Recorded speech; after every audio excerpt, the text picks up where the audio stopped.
but everyone has a different story to tell. Shell, which says it's losing the Tampa market. Spiraling rise. In Northeast Africa, precisely on the Horn of Africa. the local farmers.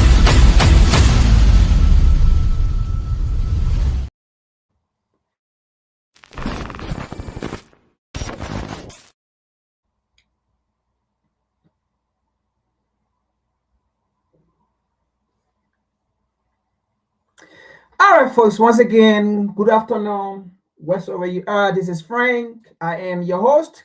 This is the Revolutionary Repatriation Educational Lecture Series as part of WCC every Sunday or every Saturday as well. But today is Sunday, but we were on yesterday because of some reason. So today's topic, it says, France order the Nigerian government, the Nigerian military,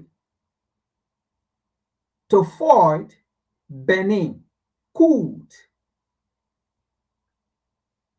But Nigeria cannot fight Boko Haram, right? France, another country that does not have jurisdiction with the African continent, was able to order the Nigerian government to go to Burkina Faso to help a coup that was to take place, or that took place in Benin Republic, in order to reserve a colonial nation, Benin, for France.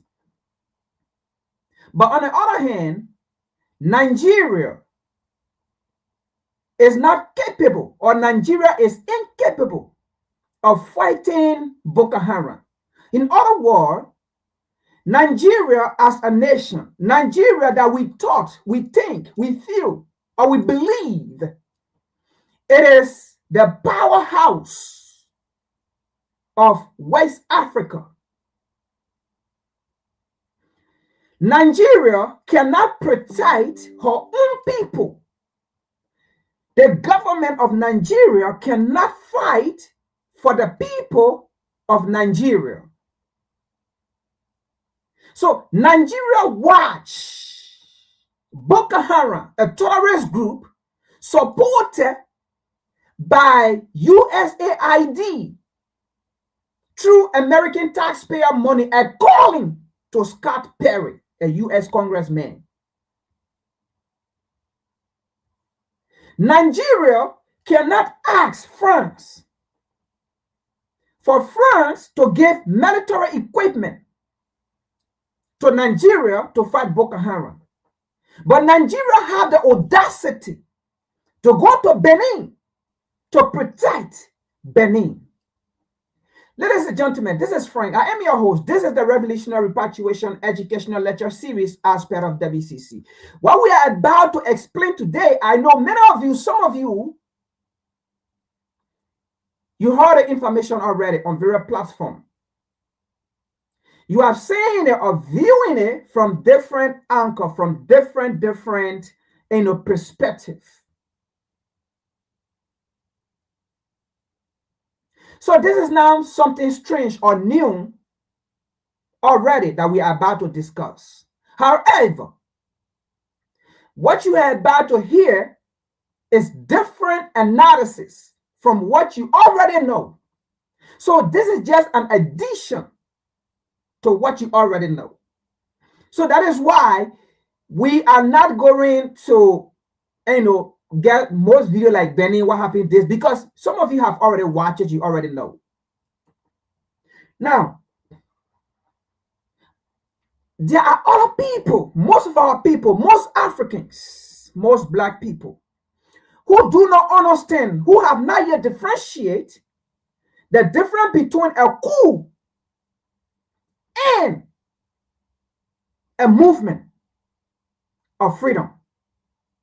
the difference between Western-backed coup and African-led freedom. Because, let me say this, most people don't understand. They confuse themselves. They confuse themselves. Now, what happened in Benin Republic? I do not call it coup. I call it a movement that was sabotaged by the Nigerian government, a freedom that was sabotaged by the Nigerian government. I don't call it coup. Now, listen to me, folks. Like I said, you heard this, right? From different platforms, from different analysis, but this is WCC. This is where we try our best to simplify things in a very simple way. We detail it in a very simple way. Let's continue. What happened in Benin Republic? I do not call it coup, even though it failed, because of the involvement of Nigeria. Now, let me explain this. Even before coming to Nigeria and the relationship Nigeria and France play, what happened in Benin?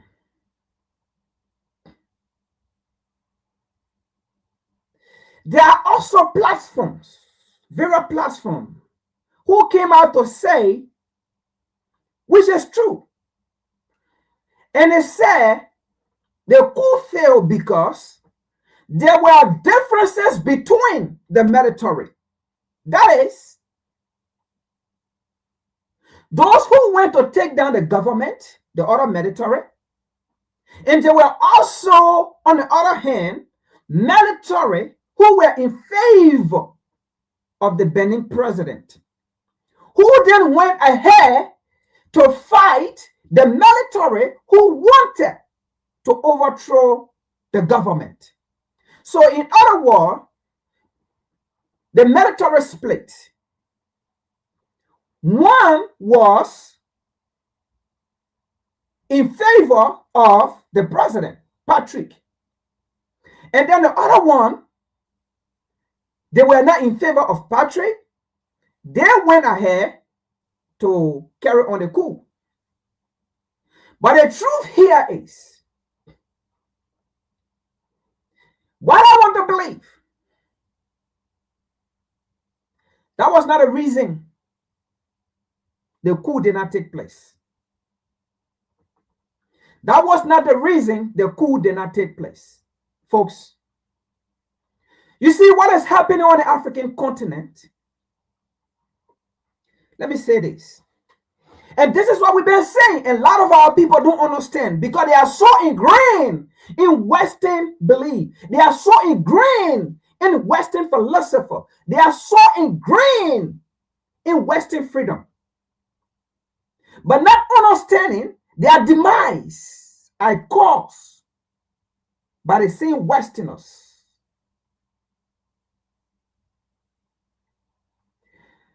Maybe you did not get me or you did not understand. All right, let me take it from different angle.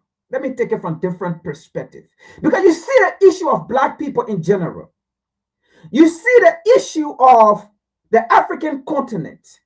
Whether on the African continent or out of the African continent. Our issues, our circumstances are puzzle. It is not something that you just gather one day and understand.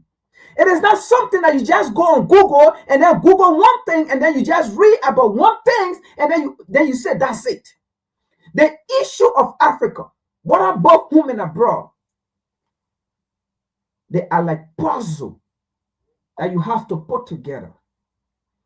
And then those puzzles have to click before you understand what is happening. Let me detail it so that you can understand. Let me take it from different perspective. You see what happened in Gabon? We came out here on the same platform. And we told you people That was not a coup that happened in Gabon. It was staged. It was staged by the West. But you see, most of the time when we tell our people don't understand. They be like, what you mean? Hey, you still talking about slavery, you still believe in those mentality, you still think say the West doing that, the West doing this. Because they don't understand. They don't understand what they call sophistication. They don't understand what they call tactics. They don't understand what they call crafts. They don't understand.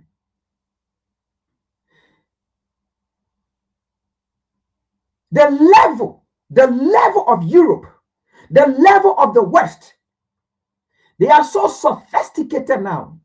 They are so crafty to the extent, if you don't understand the African issue, if you don't put those puzzles together, you will not understand. You will not understand the game that is being played. We came out here, we told you people what happened in Guinea-Bissau. It was not a coup, it was staged by the West. And we said, you're going to see a lot of these things happening on the African continent. Now, we want to ask ECOWAS, we want to ask AU, we want to ask the Nigerian government. We want to ask these African puppet leader. Why didn't you send forces in Guinea-Bissau? Why didn't you send your aircraft or your airspace or your plane, your air force, Nigeria? Why didn't you do that? Why didn't you send your air force in Guinea-Bissau to stop the coup so that that president of Guinea-Bissau should stay in power? Why didn't you send your air force there in Guinea-Bissau to stop the coup, to tell the people, hey, no, you know what? Election results have to be announced. Nigeria, look, like I said, you heard this coup that happened in Guinea-Bissau. I mean, in Guinea, Benin Republic, right? You heard it from different platforms. You heard it from different areas, right? Like I said, you are going to hear it here with different perspective. And this is it. We are asking the Nigerian government. We are asking ECOWAS. We are asking AU. Now we are asking some of you so-called Africans. When we explain what is happening and you guys think, oh, Pan-Africanism is dead. That was way back. That was W.E.B. Du Bois then. That was Malcolm X then. That was Kwame Nkrumah that time. You don't understand. When they say Pan-African, it means the same way the European nation, the same way Europe, nobody dictate to them when it comes to European issue, when it comes to EU issue, nobody dictate to them. When we say Pan-African, that's what we mean too. When it comes to the African issues, no one should dictate to us.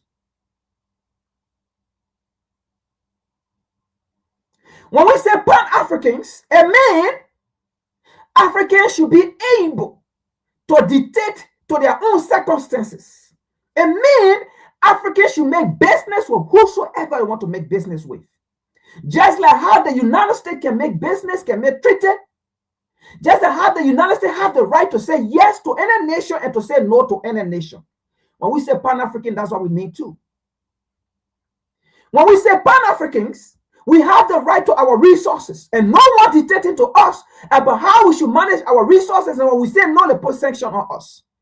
When we say Pan-African, we have the right to sell our resources to whosoever we want to sell it to, and to make deal with whosoever without no fear of threat.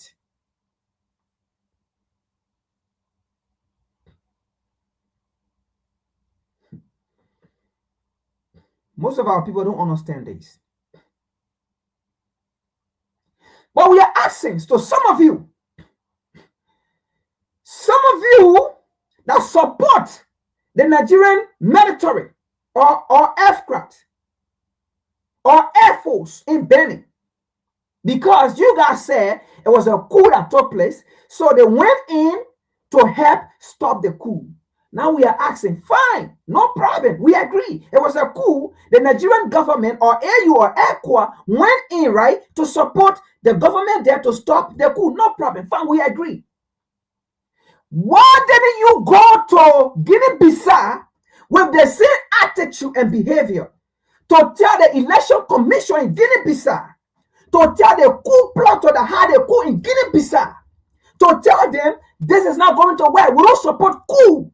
The election result must be announced. If the opposition won, let the opposition go in. If the government in power won, let the government go in. Nigeria, why didn't you go there? No. Some of you people have reported on this whole Bennie issue, putting a whole emotion in it and not attacking the real issue and not questioning the real thing and the real people. And this is what Pan-African means. Don't present or represent with emotion and not asking a critical question. So we agree. You went to Benin Republic because you said there was a coup and you don't support coup. Why did you support the coup in Guinea-Bissau? Why didn't you send the Air Force in Guinea-Bissau to tell the people? Because elections happen. The next day, election result was to be given. The next day in Guinea-Bissau, election result was to be given. And then coup happened. And then the president starts tweaking, starts sending information that coup has taken place. Where was the Nigerian military? Where was the Nigerian Air Force to go to that place and stop the coup and say election must be announced? We didn't see it. Why? Because it was Western bound coup that took place in Guinea-Bissau. That's why AU sat down and kept silent. That's why ECOWAS sat down and they kept silent. That's why Tinubu sat down and they kept silent. That's why France did not allow Tinubu to go to Guinea-Bissau. Because France still have an interest, how they call it, in those places. The West, Portugal, they still have interest in those places. So they planned a coup because they knew the opposition won the election. And they never had no influence or to infiltrate in our opposition that was coming in. So they planned a coup. So we are not here based on emotion. We are asking the Nigerian government. Say you went in Benin to stop the coup, fine. Say you say coup is bad, fine. Why didn't you go to Guinea-Bissau to stop the coup? Because the people wanted election result. That's why the people went to the poll and the people voted. That wasn't a democracy. That was the democracy, right? Because you believe in democracy, right?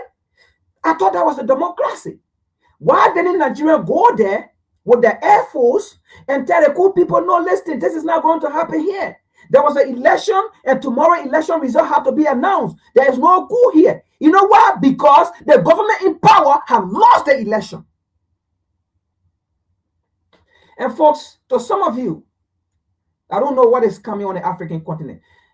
This is how it's going to be happening on the African continent. Any government in power that is in favor of the West, and if there's an election time, if there is election time, they're going to infiltrate that election if they know the government in power is going to lose. And the opposition coming in and they have no tie with that opposition. These are the things that are going to happen. And ECOWAS going to step in. This corrupt leader, this corrupt puppet will step in to stop it, and then they make sure that government get there in power. It is not about the people.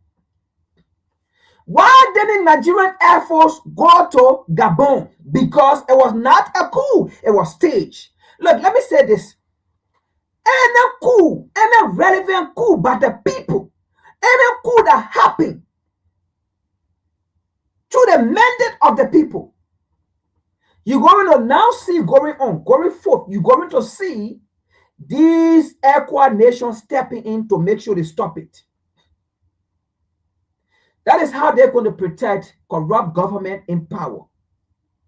And we keep saying this, but some of you will still come back and say, otherwise, order. And that is why we say we agree. Coup happened in Benin. Let's just go by that narrative. Yes, it was a coup that happened in Benin. The question here is, the same way France ordered Nigeria to go to Benin Republic to foil the coup, why then in Nigeria, who is claiming herself as superpower, because now Nigeria is losing our respect, because it is becoming unbecoming. Why Nigeria then he sent her Air Force to Guinea-Bissau? Why Nigeria then he sent her Air Force to Gabon? Why? Why? Now, the French government have agreed that yes, indeed, she helped. She sent Nigeria to go to Benin. The French government agreed to it. Now, folks, let me back forward. I have talked about the West, right? Let me go back to the African continent. Like we've been saying, this platform, we go both ways. You see, we Africans are the problem to our demise after slavery. Now, yes, we can put the blame on the West, because at that time we did not know their intention. We did not know that the West, they can lie, they are thief, they are demon. We did not know that. We did not know that the people that took part in slavery, they are thief, they are demon, they are devil. We did not know that. They are liars. Someone who lies. Let me put it this way, because some of you don't understand. When they say demons, right? Demon just means someone who deceives you. Someone who deceives you is a demon. That's what demon means. Somebody who deceives you, somebody who lied to you, they are demons. All right? So at that time, we did not know that they were demons. Though that enslaved African, they were demons. We did not know that. We open up to them. Our people open up to them.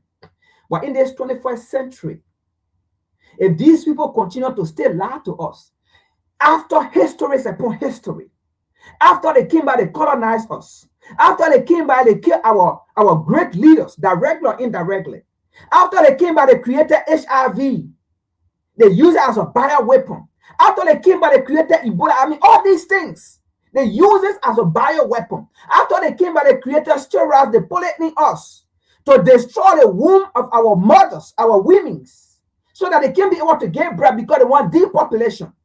They want to depopulate the African people, the African continent. And we still believe in these people? No, they are not a problem. We are the problem. Why am I saying this? If Nigeria, even the Nigerians themselves, they not know that Nigeria have aircraft. They did not know that Nigeria have air force. They did not know that. Because how would they know? Nigeria cannot fight Boko Haram. Now, let me say this, folks. Last week, or last 2 weeks, last week or last 2 weeks, we presented and we said the Nigerian army was sold to the US, and some of you don't believe it. That is why Nigeria cannot fight Boko Haram. There was a deal made under the Buhari government.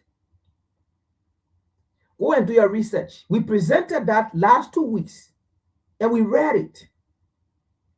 The Nigerian military, the Nigerian Air Force, the Nigerian defense as a whole was sold to outsider. That is why outsider can use Nigeria to do what they want to do. Nigeria have Air Force, but they can't fight Boko Haram. Nigeria cannot protect Nigerian, but they are going to protect Benin Republic that have our own military, that have our own army. Oh, so France, You can order Nigeria to go to Benin, but you can't order Nigeria to fight and kill and destroy Boko Haram. But Boko Haram is destroying and killing Nigerians.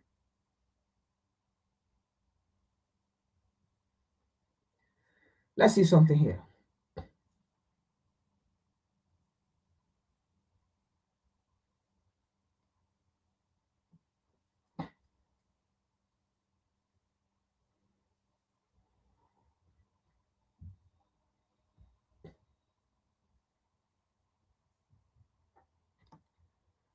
Now, you see, sometimes when we talk about these things, our own brothers and sisters, on the other hand, they always says, what does the West need from Africa? The West need nothing from Africa. They don't understand. They don't understand the importance of the African continent to the West.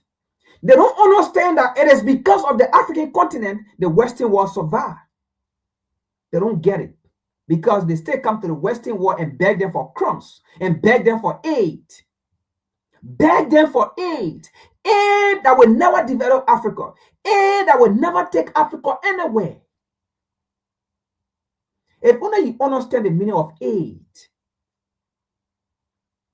The meaning of aid is not to make you self-sufficient. The meaning of aid is not to make you independent.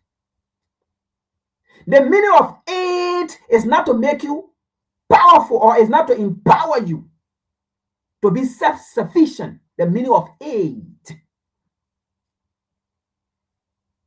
The meaning of aid. The meaning of aid is to keep you perpetually to where you are. The meaning of aid is to make you dependent, not to make you independent. The meaning of aid. The meaning of aid is to exploit you. The meaning of aid. Aid comes with exploitation. Aid comes with a lot of disadvantages. The meaning of aid. Aid comes with insult. The meaning of aid.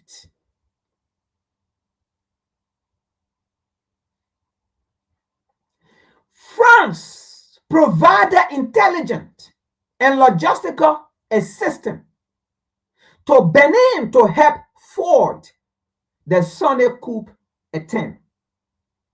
Now, you see, a lot of stupid and dumb Africans will not be asking this question. Why will France give intelligence support to stop the coup in Benin Republic? Why will France not stop it? Why did France never stop a coup in Guinea-Bissau? Why did France never stop the coup in Gabon?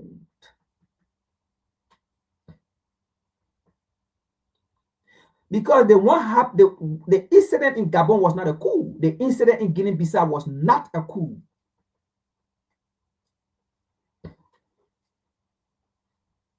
Let's continue here. France aided Benin in forwarding a coup attempt with intelligence and logistical support.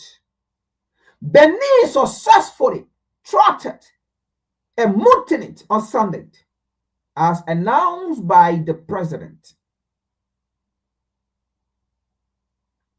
Collaboration included Nigeria providing military support.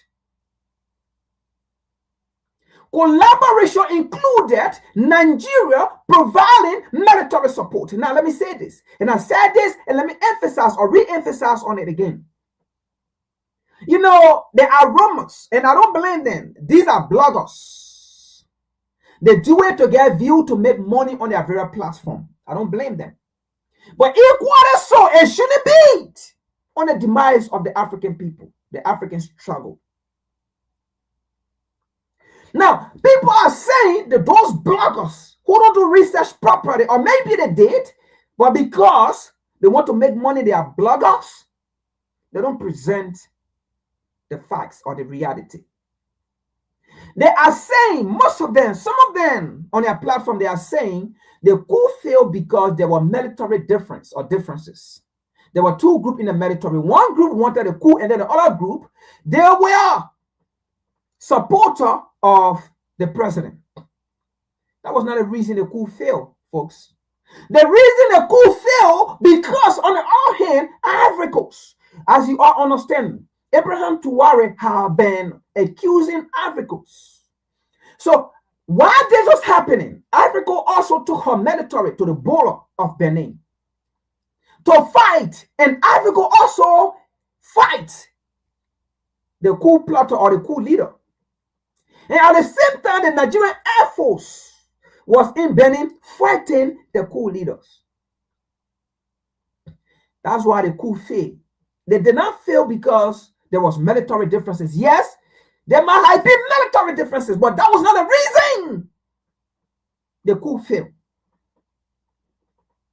That's why on this platform, we take our time to understand before we present.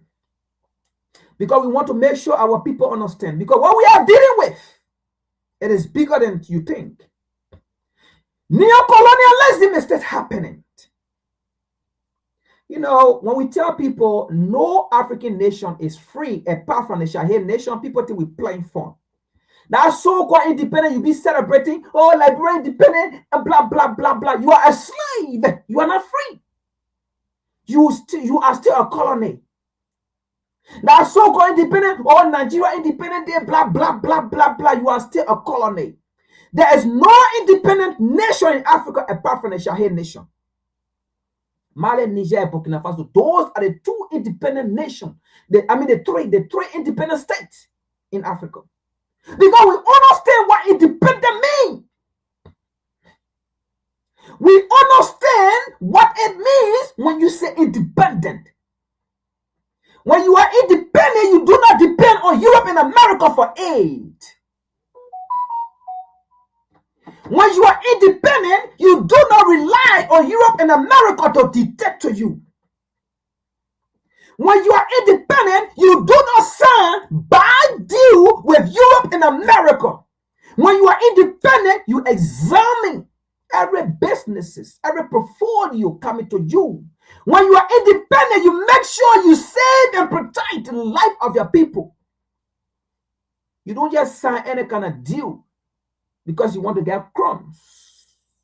And that is why Mali, Niger, and Burkina Faso, they make sure if they are doing deal with any outsider, it should be the deal that will benefit their country, their people, and not just the people in power. That is what independent is. We understand what it means when they say independent. And that is what Pan-African stand for. Most of our brothers and sisters don't understand when we say we are Pan-African. All they think of Pan-African is dead a long time. When you say Pan-African is dead, I mean you are dead. That means you deny yourself. Because Pan-African just means also I am an African. That's part where I was born. And that is what the Chinese man believe. A Chinese man can be born in Africa, he still believes he's a Chinese. European will be born in Africa, he still believes he's an European. He will still carry European ideology. He will make sure if anything to do to protect Europe, he will do it. If it is anything that will carry Europe down the drain, he's not going to agree. He will fight and protect Europe. That's the mentality and the attitude of the West. When they say they are Westerners, that's what it means. So some of our brothers and sisters, they don't understand when you say Pan-Africanist. But sometimes I tell them, go and Google Pan-European. You will see it. Why are they called Pan-European? Why are they called Pan-European? Because an African man can never be Pan-European. They know it. We have done research on these things. We know it. So when we come here, when we speak because we know. Go and do your research and see Pan-American. You will see it there. You will see it. But our African people, our black people, when you say, some of them, when you say Pan-Africans, they think it's something demonic. They think it's something that it should never exist. But Pan-European exists, Pan-American exists. They are there. So what is wrong with Pan-African?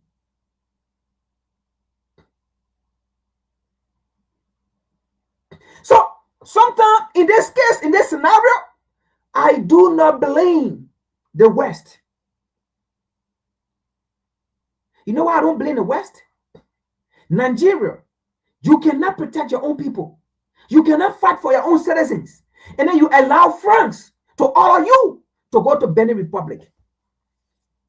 And then Africans, you went to Benin Republic to go fight the coup just to preserve the influence of France, to continue to loot your people, to see your people suffer while your resources go to France and the French economy. And then when the French ready, when the European ready, they call you shithole. When the European ready, they call you insignificant Africans.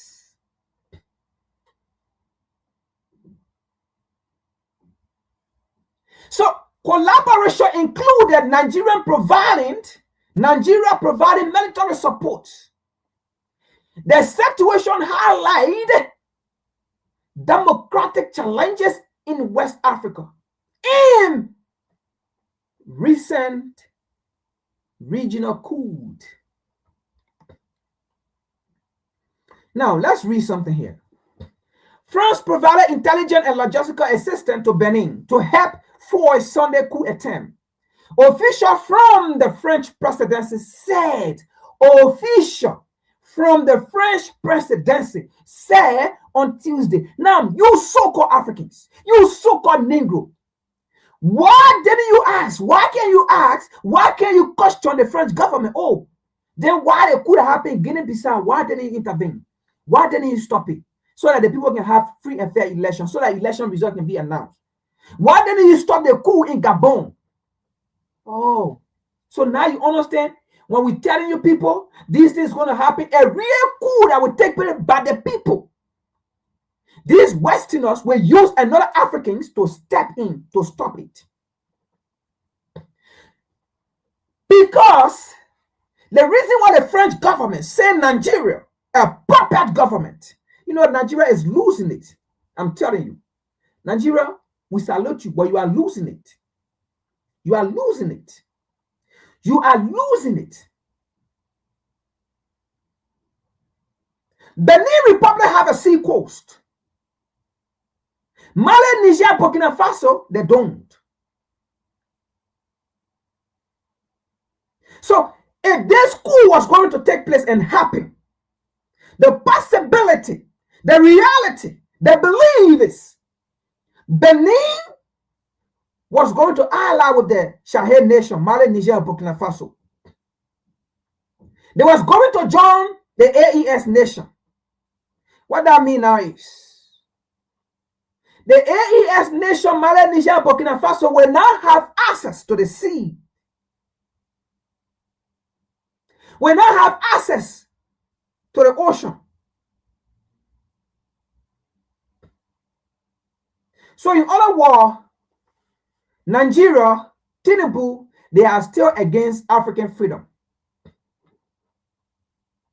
They are still against African freedom, fighting for their slave master. You know, the slave always want to be the slave. The horse Negro always want to be the horse Negro. According to French official, Paris also share intelligence with Nigeria. Paris also share intelligence with Nigeria. Oh, Paris can share intelligence with Nigeria, but Paris cannot share intelligence with Nigeria to fight Boko Haram.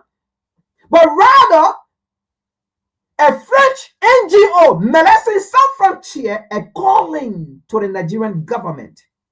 Médecins Sans Frontières were providing ammunition, medical support to the Boko Haram.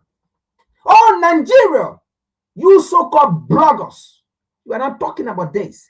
But you are so eager, you are so concerned about Nigerian Air Force landing in Burkina Faso, and why Burkina Faso military or government should seize the Nigerian Air Force. That should not even be your concern. That should not be your concern. What should be your concern here is, why will France provide intelligence to Nigeria about coup, but France cannot provide intelligence to Nigeria to fight Boko Haram, to destroy Boko Haram? What you should be asking your Nigerian government is, you have Air Force, but why is Boko Haram killing us and you can't support us? Instead of you turning your frustration to Mali, Niger, and Burkina Faso, turn it to your government. Because they are part of the problem. According to French official, Paris also shared intelligence with Nigeria, which deployed fighter jet and ground troop, to support its smaller neighbor at Benin request. So what happened here is, you know what, most of you don't understand. That is why I said, yes, there were two groups. There might have been two groups. One, and on the other side, and the other side, and no, that was not the one. That was not the reason they could fail. They could fail because, let me tell you something. Now we want to believe there were even French military that was fighting in Benin, fighting the coup leaders. Because listen to this. According to French official, Paris also shared intelligence with Nigeria, which deployed fighter jet and ground troop. So you see, it was not just the military that was in favor of the president that was fighting. No, there was also ground troop. It could be possible there were even French military here, because there are French base in Ivory Coast. And what we have come to understand or to read or to research, that we know the Ivorian military also were in Benin fighting. And we have French military in Ivory Coast. And now they are saying there were also troops on the ground to support. So you see who then were fighting here.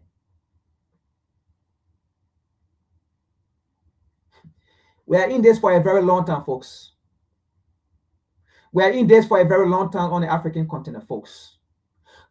Because these colonial governments, these puppets, these African leaders who are puppets to the West, they know that we Africans, we support military rulership over democratic. Because as far as we are concerned, there is no democratic nation in Africa. Democracy is not practiced in Africa. There is no African nation that is democratic. And that is why sometimes we keep saying we have to define democracy in our own perspective, our own struggle, and our own belief. Non-domination based on Western ideology or agenda.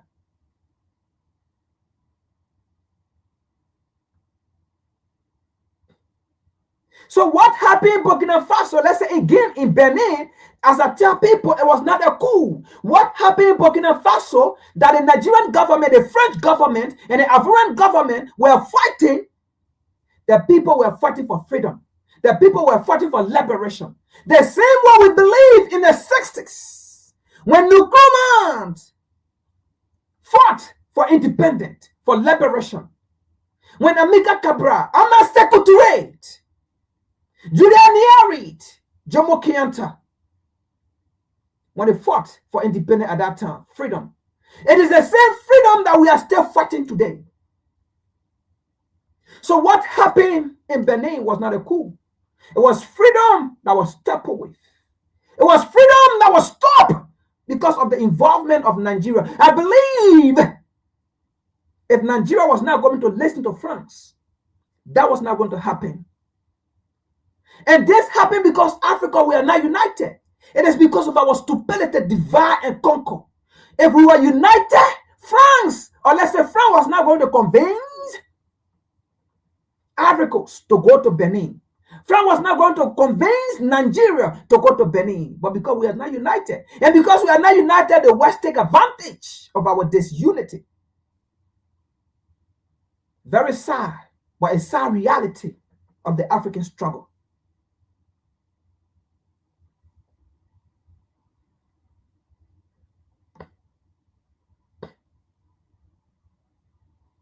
France's role comes despite its broader military pullback from West Africa following a wave of coups.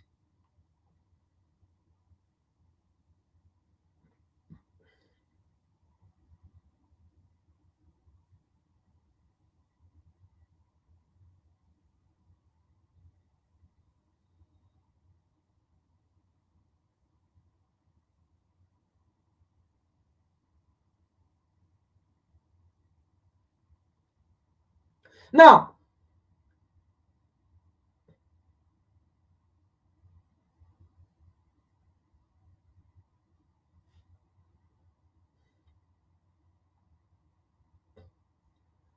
let me take this out. Let me take this out.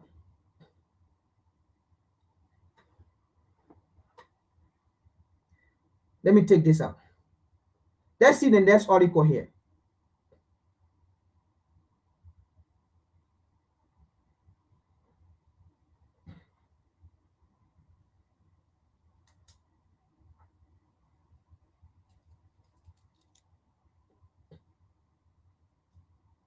Let's see the next article here. Now, the next article, it says Nigerian airstrike help foil coup attempt.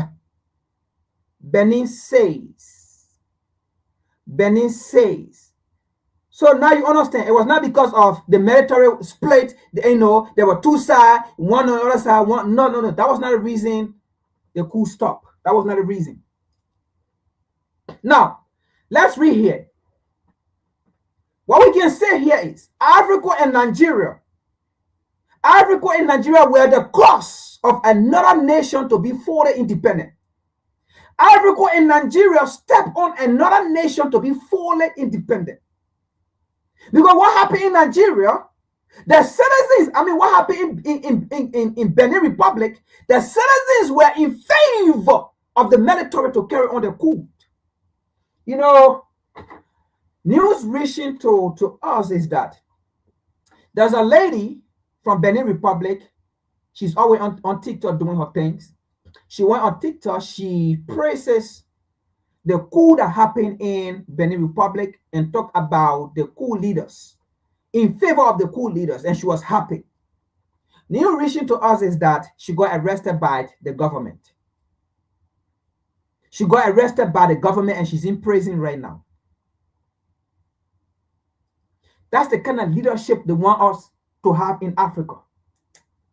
Someone shouldn't speak out about the wrong or the right or what they support. So all the ills in society in Benin Republic, and someone come up, first of all, why would a young person of that support the coup? I think these are the questions our leaders are supposed to be asking. Are we doing the wrong thing that this generation does not support us again? What are we doing?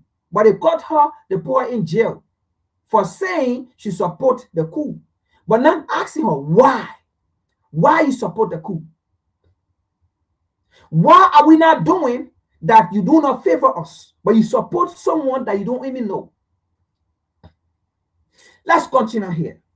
Nigeria went in Benin to protect a corrupt leader, but cannot protect her own citizens. Nigeria used her air force in Benin Republic, but Nigeria cannot use her air force in Nigeria to protect her citizens to fight Boko Haram. But Boko Haram is dead, killing Nigerian citizens, innocent citizens. But Nigeria cannot use her air force to go and bomb Boko Haram. Okay, maybe you did not understand me. Nigerian government can go and negotiate with the enemies, Boko Haram, the terrorists, that has been funded by American taxpayer money through USAID according to Scott Parrott.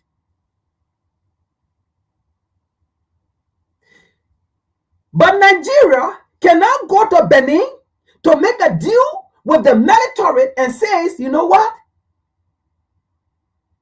Say you don't like this government and you carry on cool, make sure the nation get back to democratic rule, or make sure you do the right thing for the people, to provide for the people to which you said this government is not providing for the people, that you came to take down the government. I thought Nigeria is supposed to find the other way around. So the Nigerian Air Force was made to go to other countries to protect other citizens. But the Nigerian Air Force was never made to protect the life of innocent Nigerians who are dying from Boko Haram. So the Nigerian military or government can make deal with Boko Haram for Boko Haram to continue killing Nigerians. So the Nigerian Air Force can get in the air to go and protect other citizens, but the Nigerian Air Force can never get in aid to go and protect Nigerians. Let's read.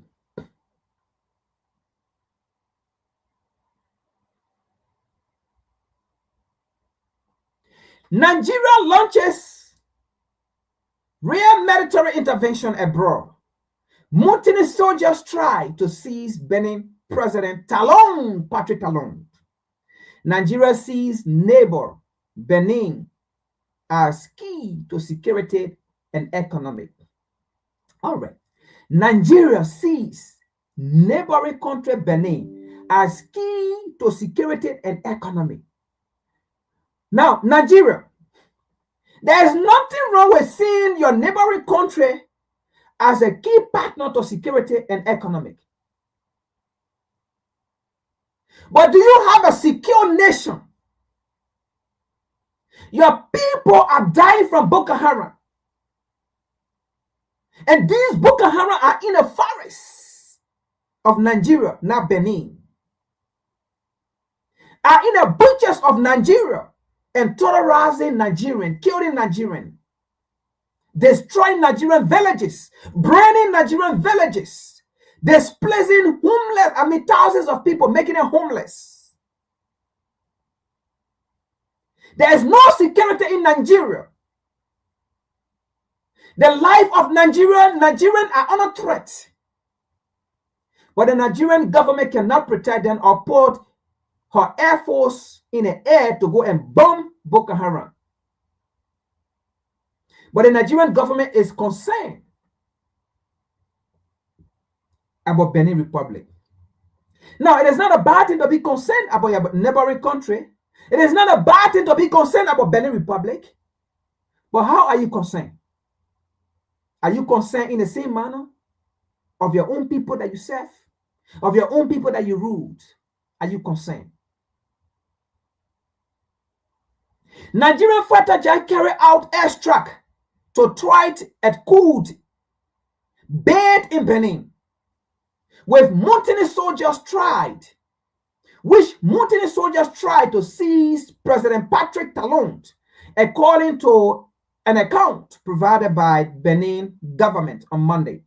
The soldiers got close up enough for Talon to witness violence, clashes firsthand, and they also managed to kidnap two military or senior military officials who were also related or released until Monday morning, according to the summary of Sunday coup attempt published after a cabinet meeting.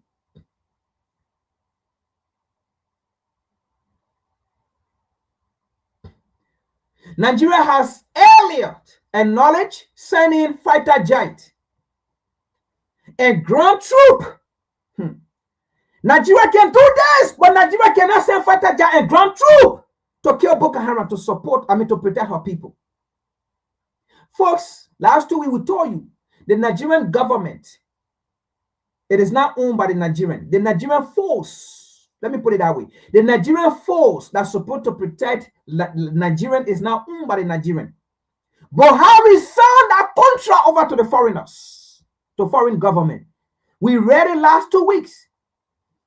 Any of you want the articles? You can inbox me after this live.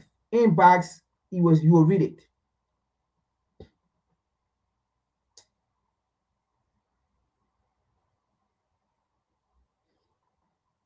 Nigeria had earlier acknowledged sending fighter jets and ground troops to its much smaller neighbor to help restore order, aiming to head off a political crisis in a country that is baffling jihadi. While Nigeria is also baffling Boko Haram, but Nigeria cannot fight Boko Haram. Nigeria is concerned about jihadi in Benin.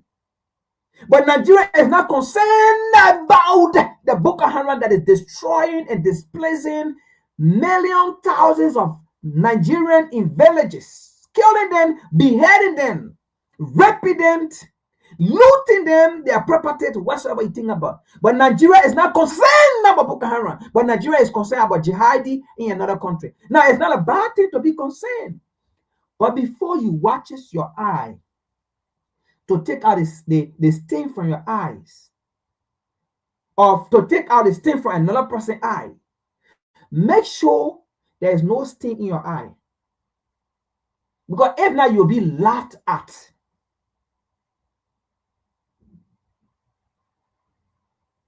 The mutinous soldiers coming from Tobin military base started their attack before dawn on Sunday. First going to the home of General Betim Bada, Talon military chief of staff. The statement said, Bada's wife was killed in the clashes that erupted, though Bada himself managed to escape. It said, the soldier aimed to seize General Abu Assa, the chief of staff of the army, the colonial Fazol Gomana, who were free Monday morning in the northern town of Tachahuru, the statement said.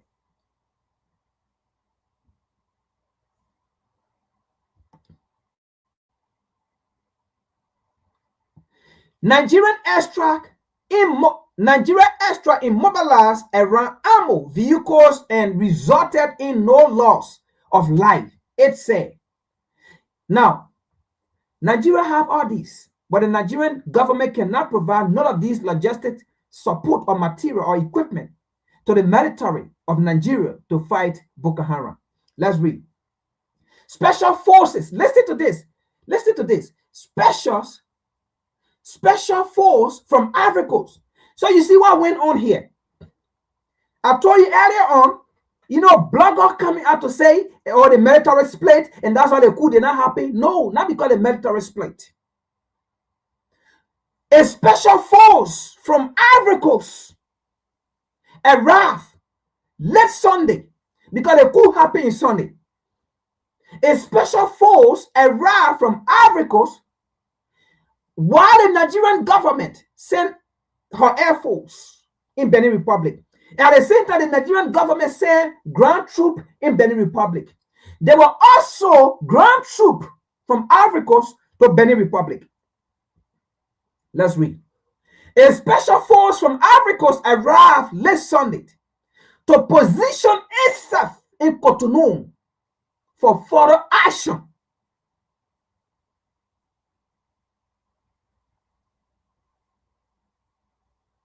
If necessary.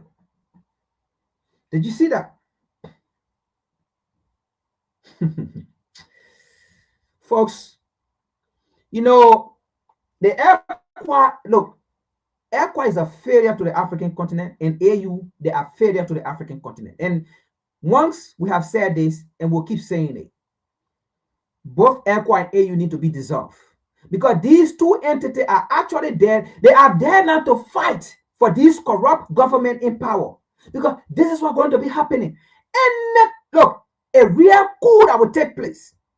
a real coup that will take place that is not of the West, this is what's going to happen. But a coup that will take place that is influenced by the West is going to be just like how you see Guinea-Bissau and Gabon coup happen, which was not a coup. But any true coup that takes place for liberation, for freedom, this is how it's going to play out. We're going to find these slaves on the African continent call themselves leaders. This is what they're going to do. They will not protect their people, but they will go in to protect that particular Africans to make sure that African leaders stay in power, to continue to subjugate and treat their people. You know, these people don't care about Africa. They don't care. Because they are government created by the West. Who don't know Tinubu was created by the United States? Who don't know Tinubu was created by Washington, D.C.? When Tinubu have a military record, as it have been alleged in Chicago, it have been alleged that Tinubu was a drugs dealer. It have been alleged. The information is there. Go check it up.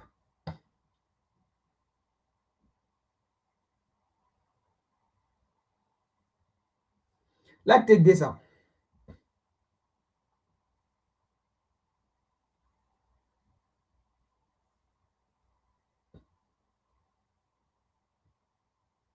So, what happened in Benin Republic?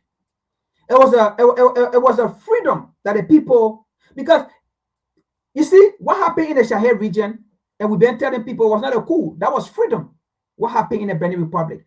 That was what you call freedom. And what happened in Mali, Niger, and Burkina Faso? That was freedom. Those leaders are not coup leaders. They are liberator. They are freedom fighter. Those people care for their nations. And what is so happening in Benin Republic? Similar thing that should have happened. But Nigeria and Africa went in, they stopped it. You know, what happened during the 1960s with the Morovia group and the Casablanca group? That is what exactly going on the African continent. The Morovia group is still there sabotaging freedom, while the Casablanca group are there fighting for the freedom of Africa. Are they fighting for the liberation of Africa? The Casablanca group. You know, Kwame Nkrumah's spirit, Sankara, Lumumba, their spirit are in the modern day Casablanca group. And while the Morovia group, their spirit are still in the modern day slave leader that we have on the African continent, who are there to sabotage the freedom of the African continent.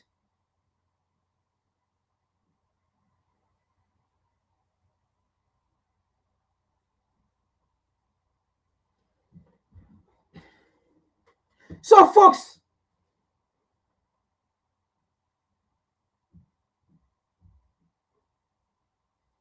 when this happened, right, after they carry on the strike,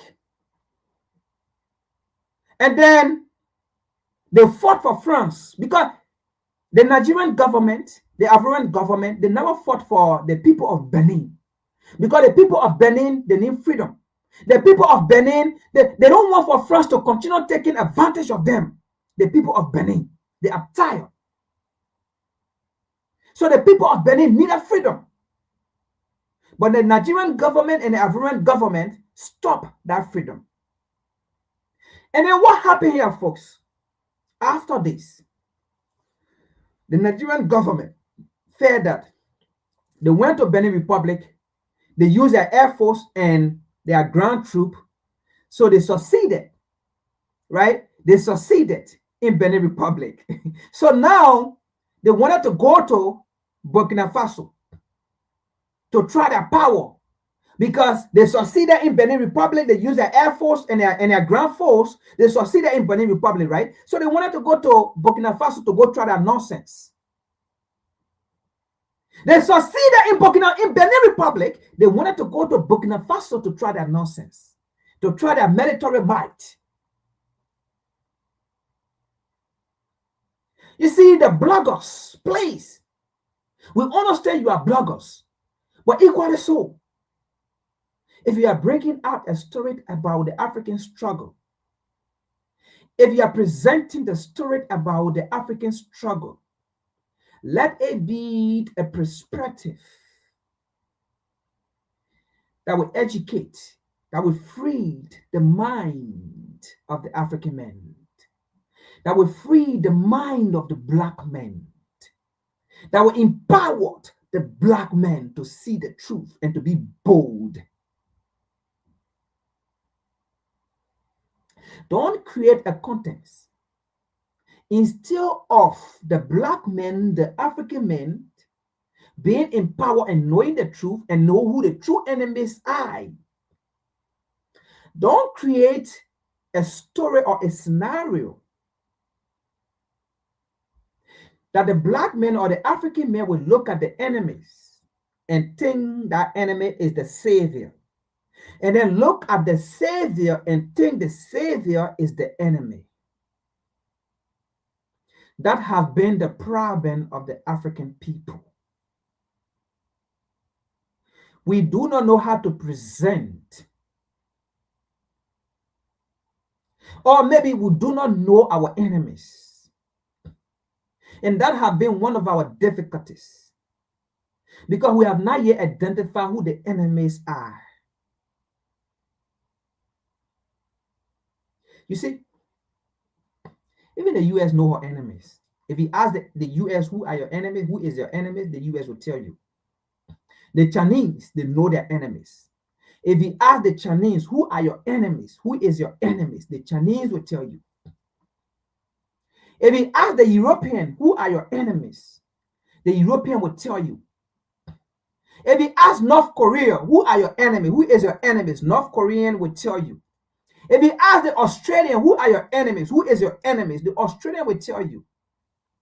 I mean, if you ask everyone about their enemies, they will tell you their enemies. And they're not going, they won't tell you their enemies is some kind of a jinna or some kind of a devil or how they call it, or dragon. They're not going to tell you, oh, our enemy is a dragon coming from the sea, coming from under the ground. No, they will tell you their enemies, and their enemy will be another nation, another human being, another race. But we Africans, we do not know. If you ask African about their enemies, African men will start praying. African men will start praying to a God that they have not even seen. Oh, the devil is a liar. Oh, blah, blah, blah, blah, blah, blah. You know, you will go under the ground. You will go where you coming from. You will go back under the sea. You will go back to the marine water you coming from. You will go back to the marine. You will go back where you coming from. You will go under the ground. You will go back. You will go back to that one. You will go back. You never see the enemies of Africans, but Africans always praying that they have enemies. But when you ask them, well, who are this enemy? Who is this enemy? What is this enemy? They can't tell you. You know what I'll tell you? You don't understand the spiritual realm. If only you understand the spiritual realm, you will know the enemies. You will know the place of the enemies. African people only have spiritual enemy. They do not have physical enemy. But if you ask Europe, you ask America, you ask China, you ask all the other places, they will never tell you about spiritual enemies. They will tell you about physical enemy. They will never tell you about spiritual enemy. Now, that is not to say you don't have people spiritually that are fighting you. No, I'm not saying that. I'm not saying that. There are certain things that happen in the spirit realm. Right? But that is not the contents of my presentation. Now, what I'm saying here is, African people always talk about enemies. But if you ask them, who are your enemies? They will never, ever tell you. But go ask America. They will tell you their enemies. Go ask Europe. Go ask Russia, China, as an Asian nation. They will tell you their enemies. And they will tell you we are preparing for our enemies. We are building our military for our enemies. We are building our nuclear weapon for our enemies, for any threats. But Africa, the only military base that we can build is churches.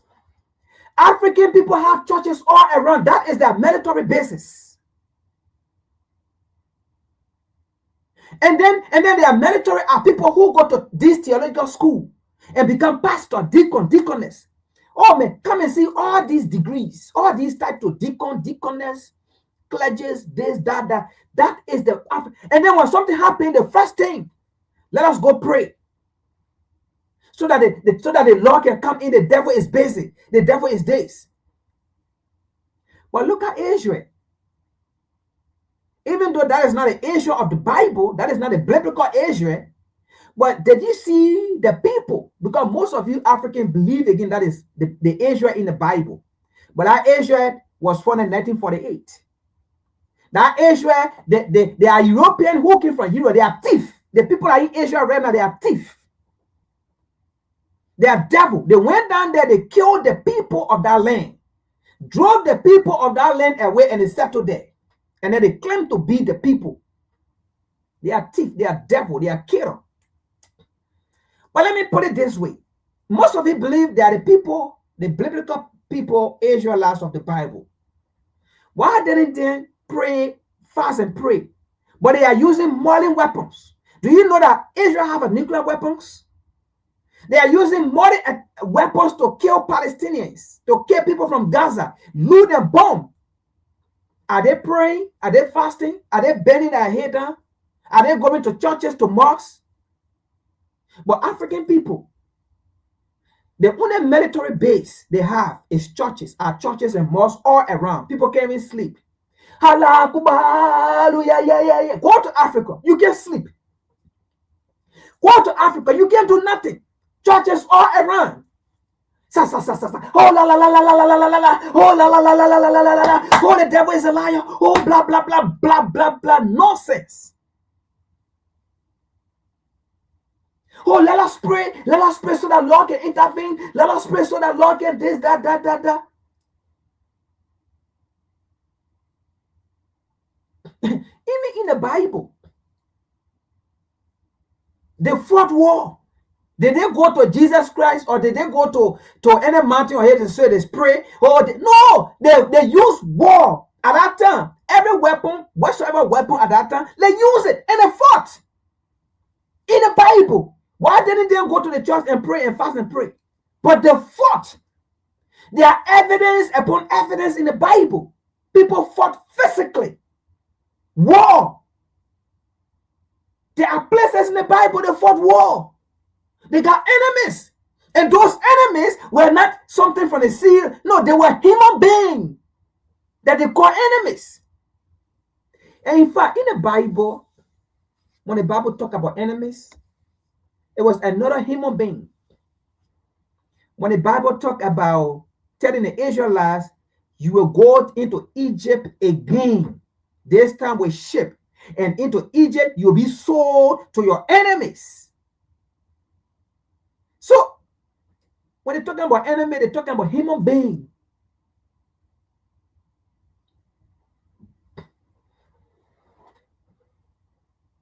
And that's the issue of the African people.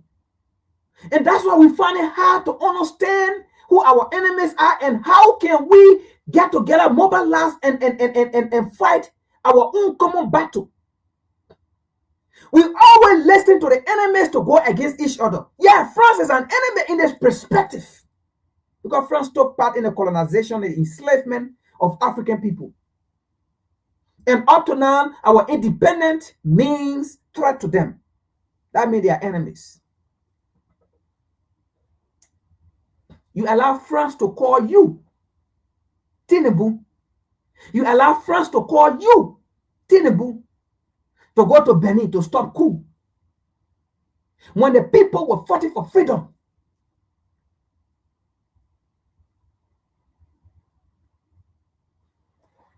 Let's see here. see something here quick.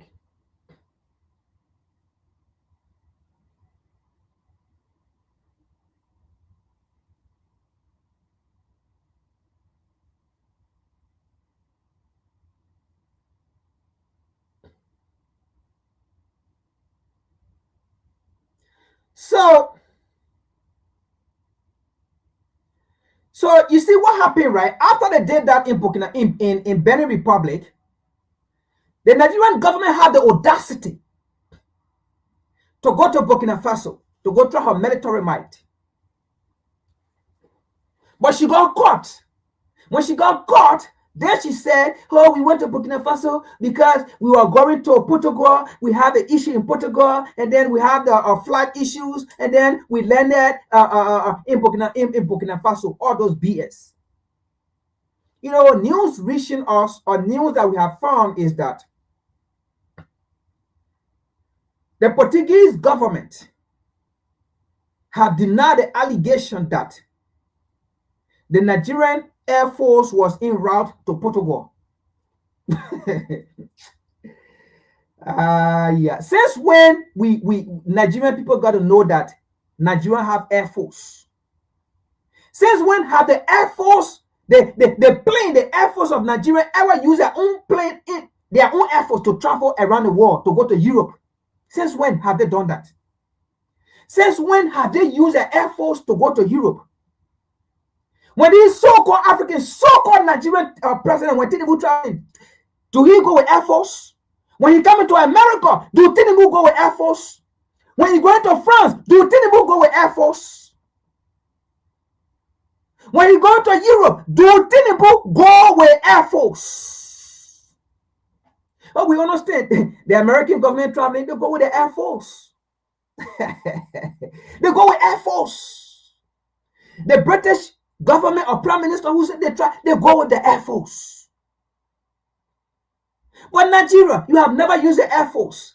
So Air Force going to Portugal, it was not the Nigerian government that was going. It was not the Nigerian president that was going. All of a sudden, the Nigerian Air Force now going to Portugal. Meanwhile, when they are traveling, coming for their so-called US-Africa summit, their so-called Europe-Africa summit, their so-called Russia-Africa summit, their so-called Japan-Africa summit, they don't travel with Air Force. They get in these private jets. They go. To the extent, we did not know Nigeria has an Air Force because Boko Haram is killing Nigerians left and right. But they cannot use this Air Force to go and destroy, to go and put biscuit. When I say biscuit, I mean bomb. To go and put biscuit and Boko Haram and bomb them and kill them. They don't do it. But they were able to use their Air Force in Benin. And then after that, they want to go to Burkina Faso to go infiltrate the people's system, to go get information. Then they went and over the people's airspace. They try to use that opportunity. You see how dumb and stupid some of these African leaders are? Go and infiltrate the people's system to get information, to give it to Europe, to give it to France. When the United States government have tried so many times telling Abraham Tiwari, we want to bring our military so that we can come and train our military along with your military so that we can know your tactics. And Abraham Tiwari said, no. We do not need your military because we are using coal. And the coal that we are using is only for the Burkinabes or the AES. Foreign military cannot know our coal. We do not know the coal of the US. Why would the US want to know our coal? So now they thought it wise to use this opportunity. I believe. Let me put it that way. I believe. We know who we are talking about, right? So sometimes, yeah, for the safety of our platform. I believe. But we're going to listen to Abraham Tiwari. We're going to listen to him. This is a WCC. We bring it, we make it clear.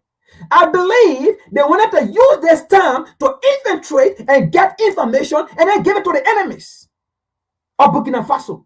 Give it to the enemies of Mali. Give it to the enemies of Niger.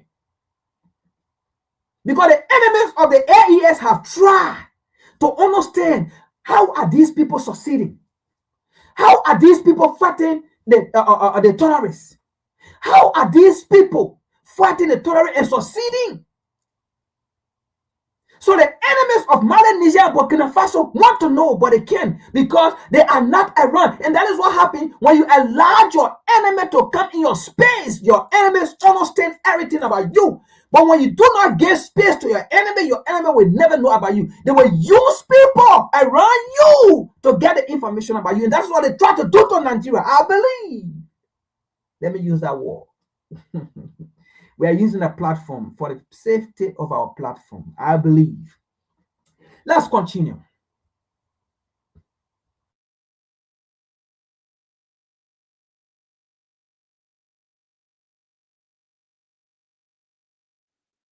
All right, in another development, tension may have erupted between Nigeria and Burkina Faso following conflicting accounts of a cautionary landing of a Nigerian Air Force C-130 aircraft in Bobo Dioulasso yesterday.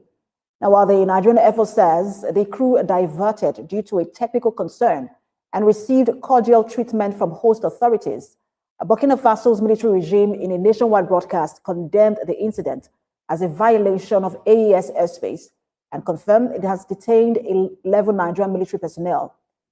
The Burkinabe authorities, speaking under the Alliance of Sahel States, alleged that the Nigerian aircraft entered its restricted airspace without authorization after its transponder went off, causing the aircraft to disappear from regional radar systems.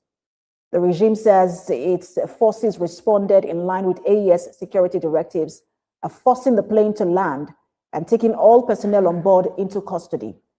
They warned that any unauthorized aircraft violating AES airspace will be neutralized.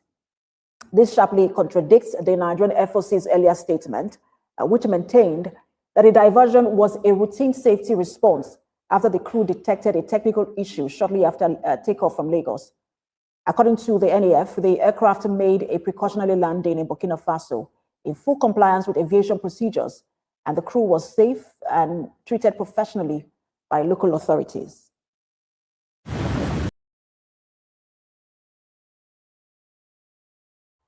Now, on this platform, right, we try to be fair. We don't do propaganda here. There's a reason I brought that video so that you can get the side of what the Nigerian government says, right? What the Nigerian army or personnel says. Oh my God. Africa. It is sad, man. It is sad. Oh man. It's sad. All right, now let us listen to Abraham Traoré, because I didn't just want to play this, right? Just play Abraham Traoré and then not bring in the view of the other side. So that's what they said. It was an emergency landing because the flight had issues, so they wanted to land that, right? But listen, what is the distance from Benin Republic to Burkina Faso? So before they pick up, did they check the plane? Did they check the plane before they pick up?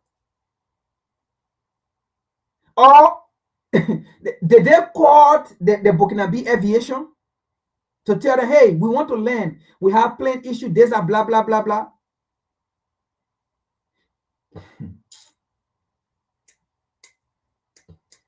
But they went there just to get information. Because it's like they wanted to use this opportunity. Because earlier on, I read the first article where the French government agreed or acknowledged or testified that they actually negotiated with the Nigerian government, right? To use their air force to go to Benin. I want to believe part of that conversation, part of that negotiation, it was also used. They were also directed. You know what? We can use this opportunity now for you guys to go to Burkina Faso, to go and get information. So it was a test to Burkina Faso. It was a test to the AES. Because these people have been trying so hard. Because, mind you, these are people who have been trying through the support of other international, how they call it, partners, to unalive Burkina Faso. These people have carried on coup upon coup. These are people who have paid money to assassinate Ibrahim Traoré. It never worked. These are people who have given money even to the Burkinabe military. These are people who are giving money even to the closest man to Ibrahim Traoré to kill Ibrahim Traoré. And all have failed. This is the very first time on the African continent for an African leader to have numerous of coup attempts, and it never happened, and all backfire. To the extent, it is the very first time for such money, millions of dollars, to be spent just to unalive an African leader, and it never happened. The very first time. So these Westerners are so concerned, like, what is happening? I believe they use Nigeria to say, you know what, we can use the opportunity at this time to throw one stone and get multiple birds. So I believe, let me use that one. I believe they use the opportunity to say, you know what, we can use this opportunity, get to Burkina Faso and get the information and see what's going on. Let's listen to Ibrahim Traoré. Because Nigeria said they have aircraft issue, right? That's why they landed there. They didn't go there for anything. But listen to what Ibrahim Traoré said. Directly, I got this directly from the state-owned media, all right, platform. Listen to this. We get the information. They come to us, but we'll not tell you how we get it.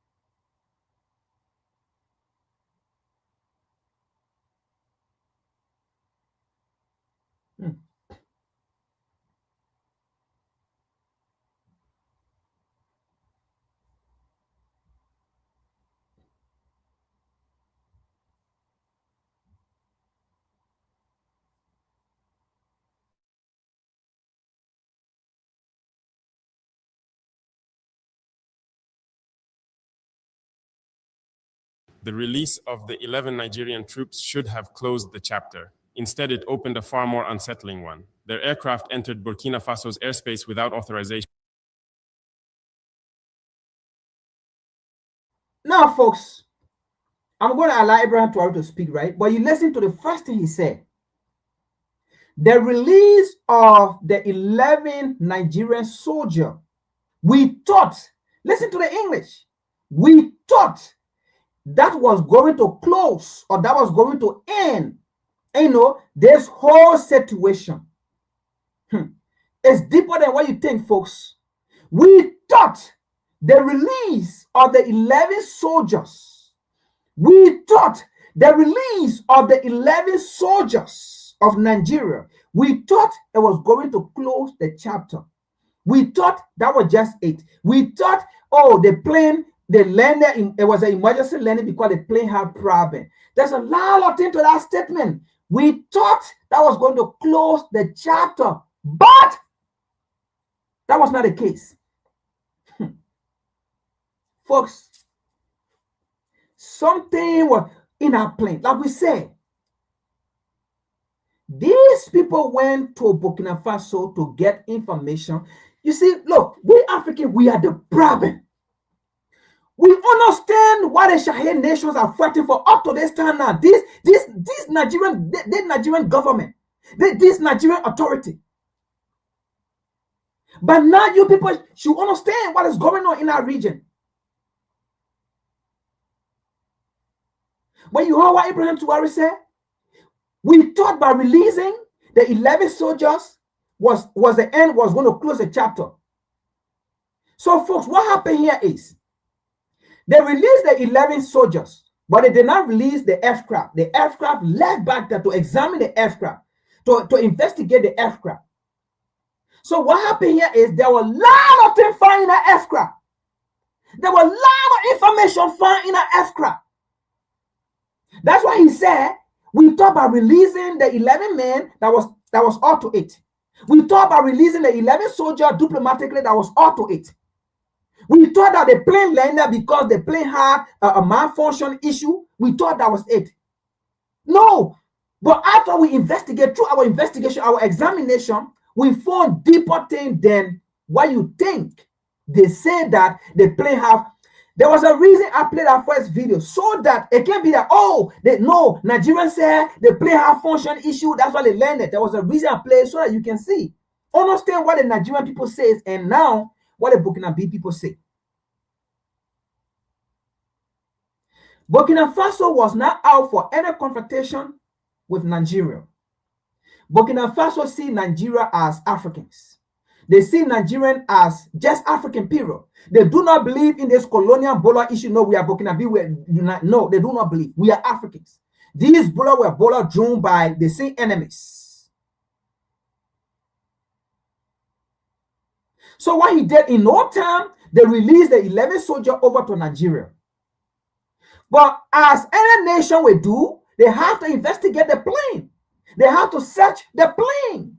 Folks, a lot of things were found in our plane. That's why he said we thought by releasing the 11 men, that was going to close the chapter. But that was not to it, folks. The Nigerian government went in Burkina Faso to infiltrate the people's government to get information to send it to France. I want to believe. Let me use it for the sake of our platform. But Abraham Traore will speak for himself and you will understand what's going on here.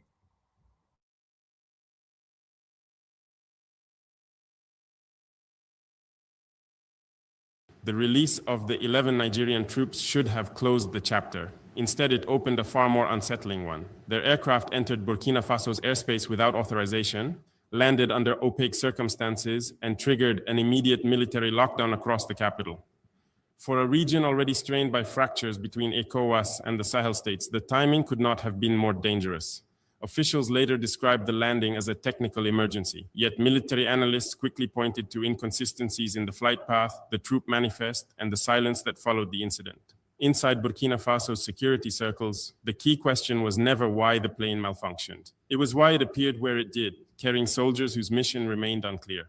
Releasing the troops was not a sign of weakness, it was a strategic decision made after a rapid intelligence assessment and a message to every external power watching West Africa's new alignment take shape. The soldiers returned home, but the doubts, the suspicions, and the geopolitical ripples stayed behind. And those ripples are now shaping the real story. I speak to you today because the incident involving the 11 Nigerian troops did not appear out of nowhere. In our region, nothing happens without a chain of actions beneath the surface. When that military aircraft entered our airspace without authorization, every alarm we had built for the protection of our sovereignty activated at once. As president, I do not have the luxury of assuming good intentions. I must defend the integrity of our land, our people, and our future. When my commanders informed me that the plane had landed in Ouagadougou, I asked one question. Are we dealing with an accident or a mission that was never declared? That question shaped every decision that followed. The soldiers were detained, questioned, and assessed. Not because we sought confrontation, but because Burkina Faso has reached a point where we allow no room for uncertainty. The Sahel is under pressure from every direction. Any mistake can open the door to destabilization. People outside our borders saw the release of the troops as the end of the matter. They were wrong. What happened inside our operations room was far more revealing. Throw it as hard as you want. Go on. Watching it zip away feels like it might just keep going, right? Nope. Here. The inconsistencies in the flight report. So you heard Abraham Traore. What they saw was more revealing beyond their expectation. So it was not because plane had malfunction or the plane had issue, the plane had this. No.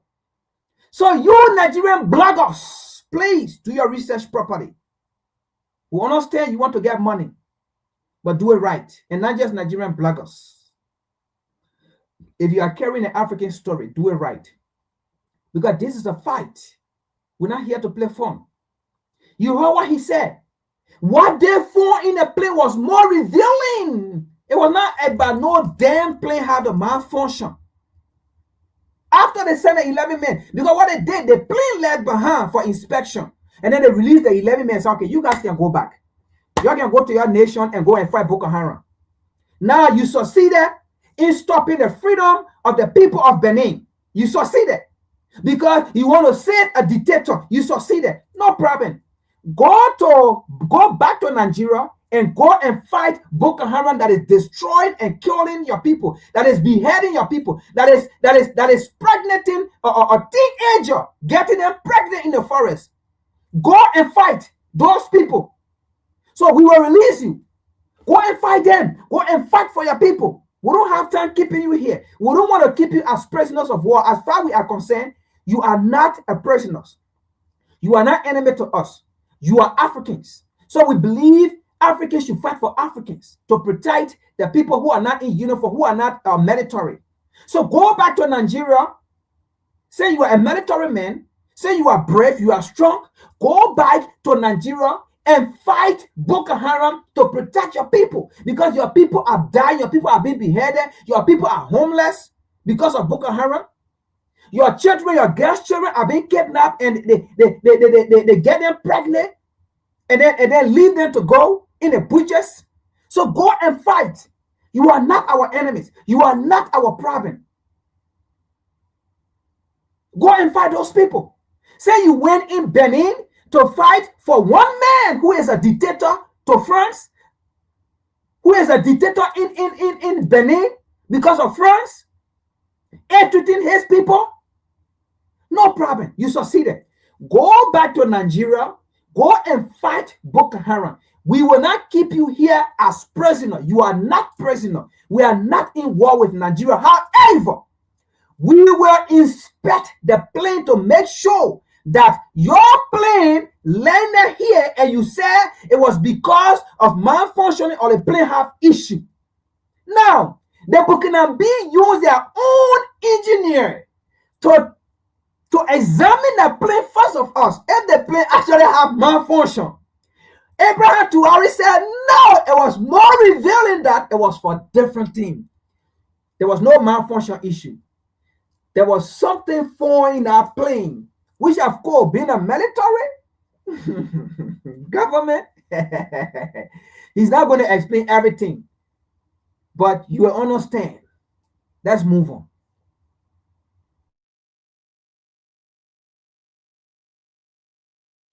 The unusual route, the silence from those who should have informed us ahead of time. These details forced us to treat the event as a potential breach rather than a simple malfunction. We needed clarity before we allowed anyone to return home. Some will say we acted aggressively. I say we acted responsibly. Burkina Faso has been targeted before by hidden agendas, by unannounced flights, by intelligence operations masked as humanitarian movements. I carry the memory of every incident that cost our soldiers their lives. I will not repeat the errors of past governments that trusted the wrong forces and paid in blood. Releasing the troops was not an act of softness. It was a decision grounded in the information we gathered and the stability we intend to maintain within the Sahel Alliance. We showed that we will respond firmly when our sovereignty is breached, yet we will also choose diplomacy when the truth clears the fog. But let me be clear to every neighbor and every power watching. Burkina Faso will question anything that threatens our security. We will challenge anyone who tests our borders, and we will respond with unity, discipline, and conviction. Because this incident was only the beginning of a larger game unfolding around us, and I intend to expose that game piece by piece. When the plane touched down without clearance, it was not the aircraft that concerned me most. It was the silence that followed. In West Africa, silence is rarely accidental. It usually signals hesitation, confusion, or an attempt to hide intent.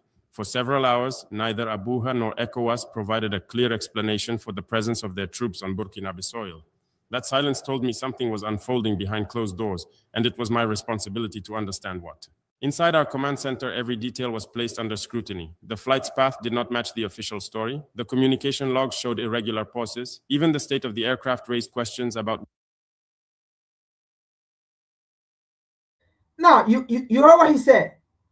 The flight, right, that they say have malfunction, no, it did not match the official story.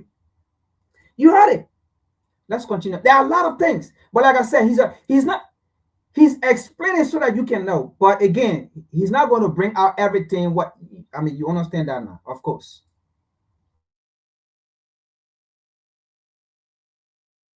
Whether the malfunction was genuine or used as a cover. I told my generals that Burkina Faso would not accept narratives that do not align with the facts. We have survived too much deception to return to blind trust. During the questioning of the 11 troops, my priority was not to humiliate them nor to create conflict with Nigeria. It was to establish clarity in a region where misinformation is often deployed as a weapon.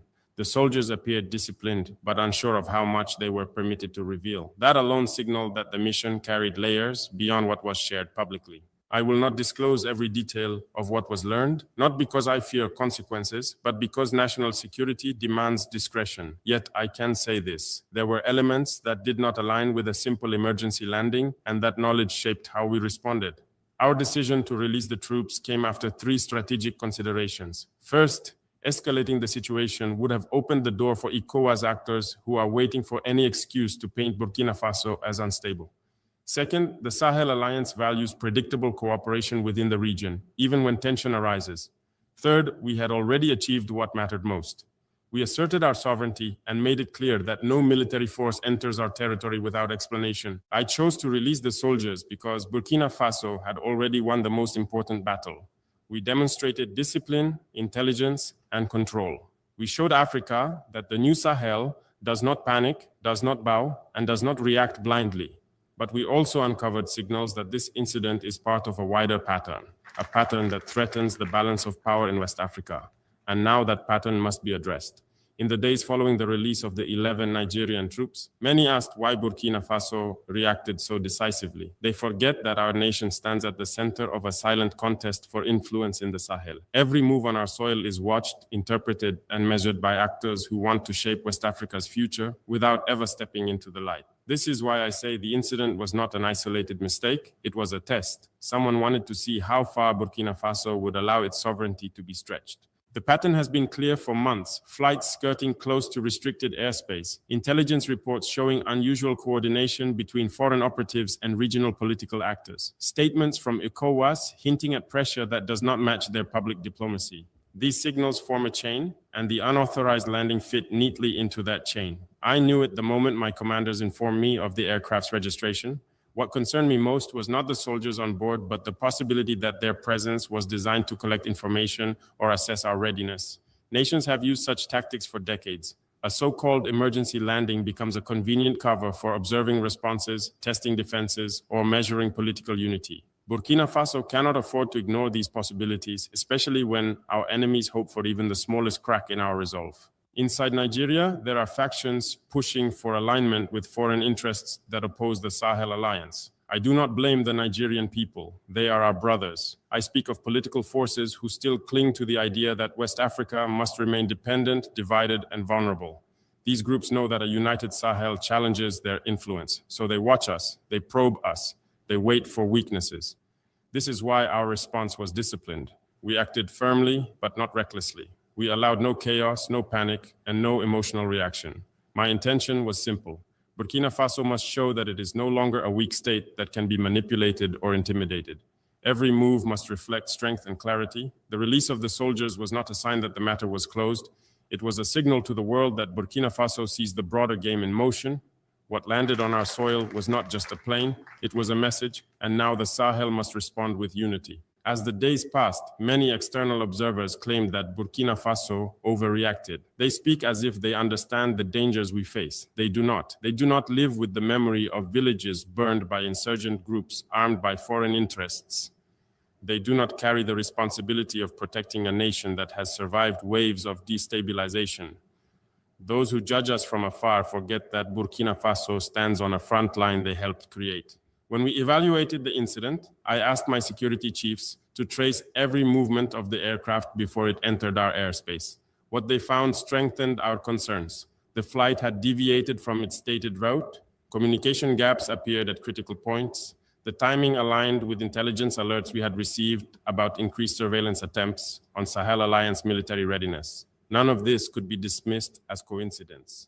Inside ECOWAS, there are leaders who still believe the Sahel countries must return to the old order. They struggle to accept that Burkina Faso, Mali, and Niger have chosen a new path based on sovereignty, dignity, and regional independence.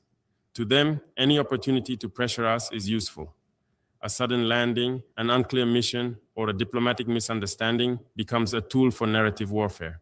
I am not blind to this game, and I refuse to let Burkina Faso become a pawn again. Our people have changed. They no longer accept leaders who bow their heads while foreign soldiers cross our borders without explanation. They expect us to defend this land with courage and discipline. That is why our reaction was firm. It was not aimed at Nigeria as a nation. It was aimed at the forces that benefit from confusion and weakness. We will not give them that satisfaction.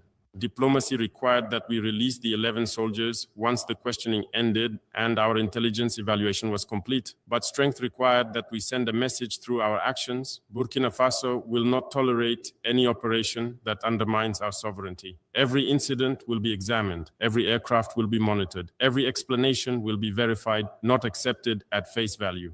This event made one truth clear. The Sahel is entering a new phase of geopolitical confrontation. The alliances being built are not only military, but ideological. And as this confrontation deepens, our enemies will attempt more subtle moves to weaken our unity. The unauthorized landing was one such move. We recognized it, we responded, and we will remain vigilant. After the release of the 11 Nigerian troops, many assumed that Burkina Faso would simply return to routine operations. But I knew this incident would echo far beyond our borders. What happened was not just a question of sovereignty. It revealed the strategic vulnerabilities that outsiders hope to exploit. And it reminded me that every decision I take must serve one purpose: protecting the future of this nation. Inside our intelligence briefings, we discussed a scenario that concerns me more than any aircraft landing: the possibility that external actors are testing the unity of the Sahel Alliance. They know that Mali, Niger, and Burkina Faso have built a new front against exploitation. They know our cooperation disrupts the old networks that benefited from our instability. A sudden, unexplained military presence on our soil could easily spark mistrust between partners if handled poorly. That was the real danger, not the soldiers, but the reaction that others hoped to provoke. I refuse to let anyone divide the Sahel. Our enemies rely on fragmentation. They rely on suspicion. They rely on the belief that African nations cannot trust one another. That belief is exactly what I intend to destroy. When we questioned the 11 soldiers, we did so with precision, not hostility. I wanted clarity, not escalation. And when we released them, it was a demonstration that Burkina Faso acts with discipline, not fear. Still, the incident exposed a deeper truth. West Africa is entering a period where diplomacy will be used as a mask for influence, military cooperation will be used as a cover for surveillance, humanitarian gestures will be used to disguise political pressure. I have seen these tactics before. They cost lives, they weaken nations. I will not allow them to return. Our people deserve a leadership that anticipates threats before they fully appear. That is why we are strengthening our air defenses, improving regional coordination, and building a security doctrine that protects our skies as firmly as our borders. No unauthorized aircraft should ever reach our soil again without immediate accountability. The release of the troops was not the end. It was a reminder that Burkina Faso must always be ready, ready to question, ready to analyze, ready to respond. Because in this new era of West African politics, the real battles begin long before a shot is fired. In the discussions that followed the incident, I heard many voices outside Burkina Faso insisting that our reaction created unnecessary tension.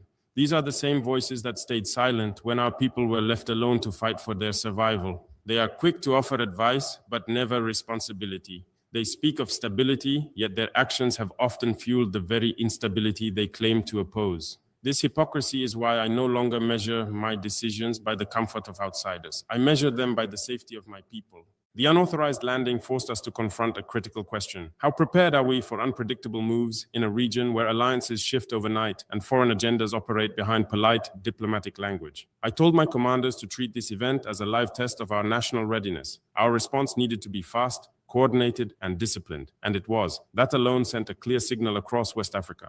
Burkina Faso is no longer a soft target.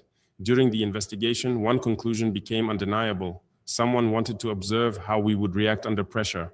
Someone hoped to identify divisions within our command structure. They wanted to see if the Sahel Alliance could be shaken by a surprise event. Their expectation was simple. They believed Burkina Faso would panic, argue, or fracture. Instead, they saw unity. They saw control. They saw a nation that has rebuilt its spine. Nigeria remains an important partner. But I cannot ignore that certain actors within the region exploit these relationships. They create confusion between states so they can shape outcomes without accountability. If we had responded carelessly, those actors would have used the incident to justify new interference. That trap failed. Our clarity denied them the narrative they hoped to construct. This experience strengthened my conviction that Burkina Faso must continue transforming its security posture. Our skies must be monitored with precision. Our intelligence networks must grow stronger. Our communication with allies must be direct and immediate. In the new geopolitical landscape of the Sahel, hesitation is a luxury we cannot afford. We released the 11 soldiers, but we did not release our vigilance. We remain alert, we remain prepared, and we remain determined to protect our nation against every force that underestimates our resolve. Because the most important battles today are not fought with bullets. They are fought with decisions, discipline, and unwavering commitment to sovereignty. After the release of the 11 troops, many believed the situation had reached its conclusion. They were mistaken. The event triggered a deeper review inside Burkina Faso, one that extended beyond a single aircraft or a single group of soldiers. I instructed our intelligence services to map every regional movement that occurred within the same 72-hour window. What they found confirmed what I have been warning about for months. West Africa is becoming the center of a quiet contest between those who want a free Sahel and those who fear the rise of sovereign African states. We noticed an increase in surveillance flights near our borders. We observed unusual coordination between external advisors and certain political circles within ECOWAS. We detected information campaigns online designed to portray the Sahel Alliance as reckless and unprepared. These are not random events. They are orchestrated steps intended to weaken confidence in our leadership and to create doubt in the minds of our own citizens. This is why I say the aircraft was not the real threat. The real threat is the network of influence that hopes to slow our progress. A Sahel that governs itself frightens those who profited from our past divisions. A Sahel that builds independent security systems challenges those who benefited from our dependence. And a Sahel that unites politically forces the old powers to recheck their assumptions about Africa's future. I refuse to let Burkina Faso become the entry point for destabilization. Our people have suffered enough from policies made in distant capitals that never carried the weight of our reality. If the world wants to understand why we react firmly, they must understand our history. We have buried too many citizens to take any breach lightly. Our response is shaped not by fear, but by memory. What happened with the 11 troops also reminded me of the responsibility we carry within the Sahel Alliance. Our actions signal how far we are willing to go to protect our sovereignty. They shape the confidence of our partners in Mali and Niger. And they show the youth of Africa that leadership is not measured by how often we bow, but by how consistently we stand. This incident may fade from the headlines, but it will remain in my calculations. You think you know David's story. A boy who became... It sharpened our awareness, it strengthened our unity, and it marked a turning point in the struggle for Africa's self-determination. The story did not end when the soldiers left. It ended when we proved that Burkina Faso cannot be tested without consequence. As I reflect on the incident, I understand that many people outside our borders still underestimate the scale of transformation taking place in the Sahel. They look at Burkina Faso as it was years ago, not as it stands today. They expect hesitation, confusion, or disunity. But the new Burkina Faso is driven by a clear purpose. We protect our independence with discipline, and we confront strategic threats with clarity. The unauthorized landing forced the world to see this new posture, whether they were ready or not. The release of the 11 troops was only the visible part of our response. The deeper work happened behind closed doors. We strengthened our chain of command. We reviewed our air surveillance protocols. We increased cooperation with our partners in Mali and Niger.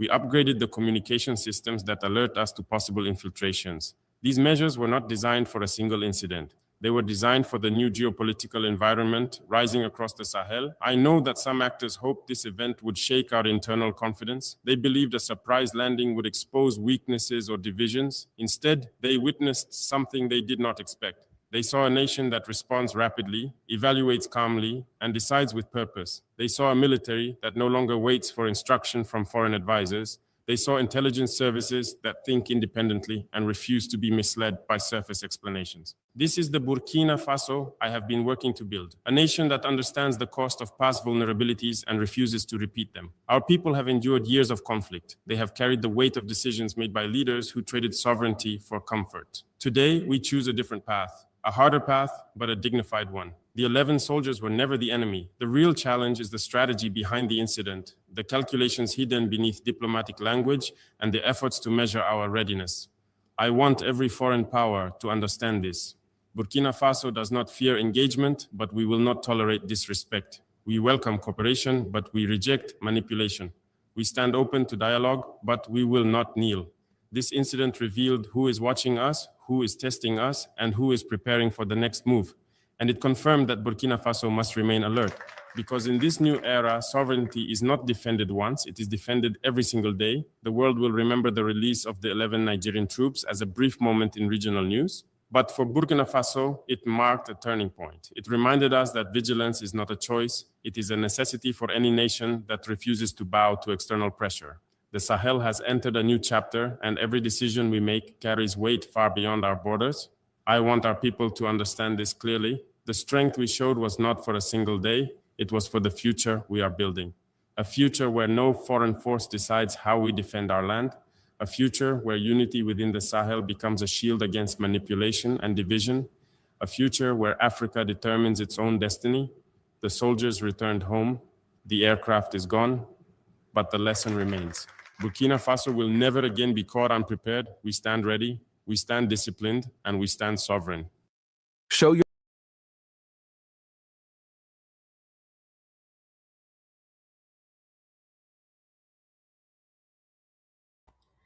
All right. So, yeah, you listening, right? That was Abraham Traore. So that's why I play the Nigerian version of the videos where they say they landed in Burkina Faso because of malfunction of the plane, because the plane has some issues, so they was forced to land. You know, that kind of fake news and stuff, right? So I brought it so you can see it and then bring, you know, Abraham Traore, what happened behind the scene things, right? But again, he's a military man, and you know, he's the president. He's not a cool leader, okay? He's not a cool president, you know, he's a military man, but he is the president. That's the kind of democracy I mean, folks, listen. This is the kind of democracy we want in Africa. You see how this man communicates to his people? You see how he lay information? You see how he care about his people? That is democracy. Democracy is not defined by the West to come and tell you how you should care for your people, how you should govern for your people. You understand what your people need. You understand what you need to do as a government for your people, for your nation. Democracy is not coming overseas for medical checkup by government official. Why your people suffer and die in poverty? So when your people want to go to the hospital, where do they go? Pregnant women, where they go? To give safe delivery. That is not democracy.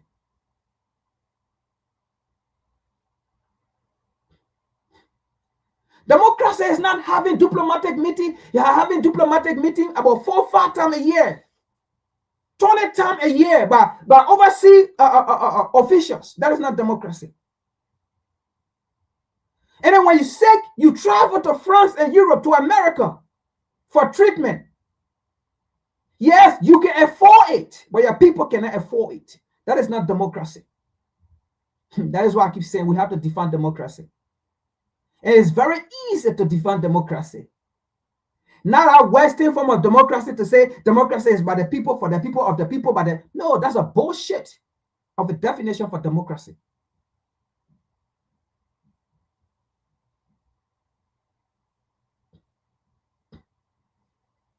So we understand what democracy entails, what it is for.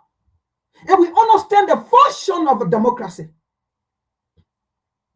The function of democracy, folks, is not about having periodic election. Democracy is not about having periodic election. Every 4 years, if that is a term limit, presidency limit in your country. Every 6 years, if that's a term limit in your country. That is not democracy. Because as far as we know, in most African countries, or almost in every African country, elections are never fair. Elections are always rigged. Elections are always one-sided. The people vote are not fairly counted. As we saw recently in Guinea-Bissau, the people vote did not come to reality. When the government saw that the opposition actually won the election, what happened? Foreign power infiltrated it and it staged a coup. That is not democracy. Democracy is not America deciding. Democracy is not by you having a delegate from America, observer for America to come and observe your election. In the US, have the US sent for any observer also? In fact, when the US election is going on, they close down everything. Communication system, they close everything. They monitor every communication coming within the country.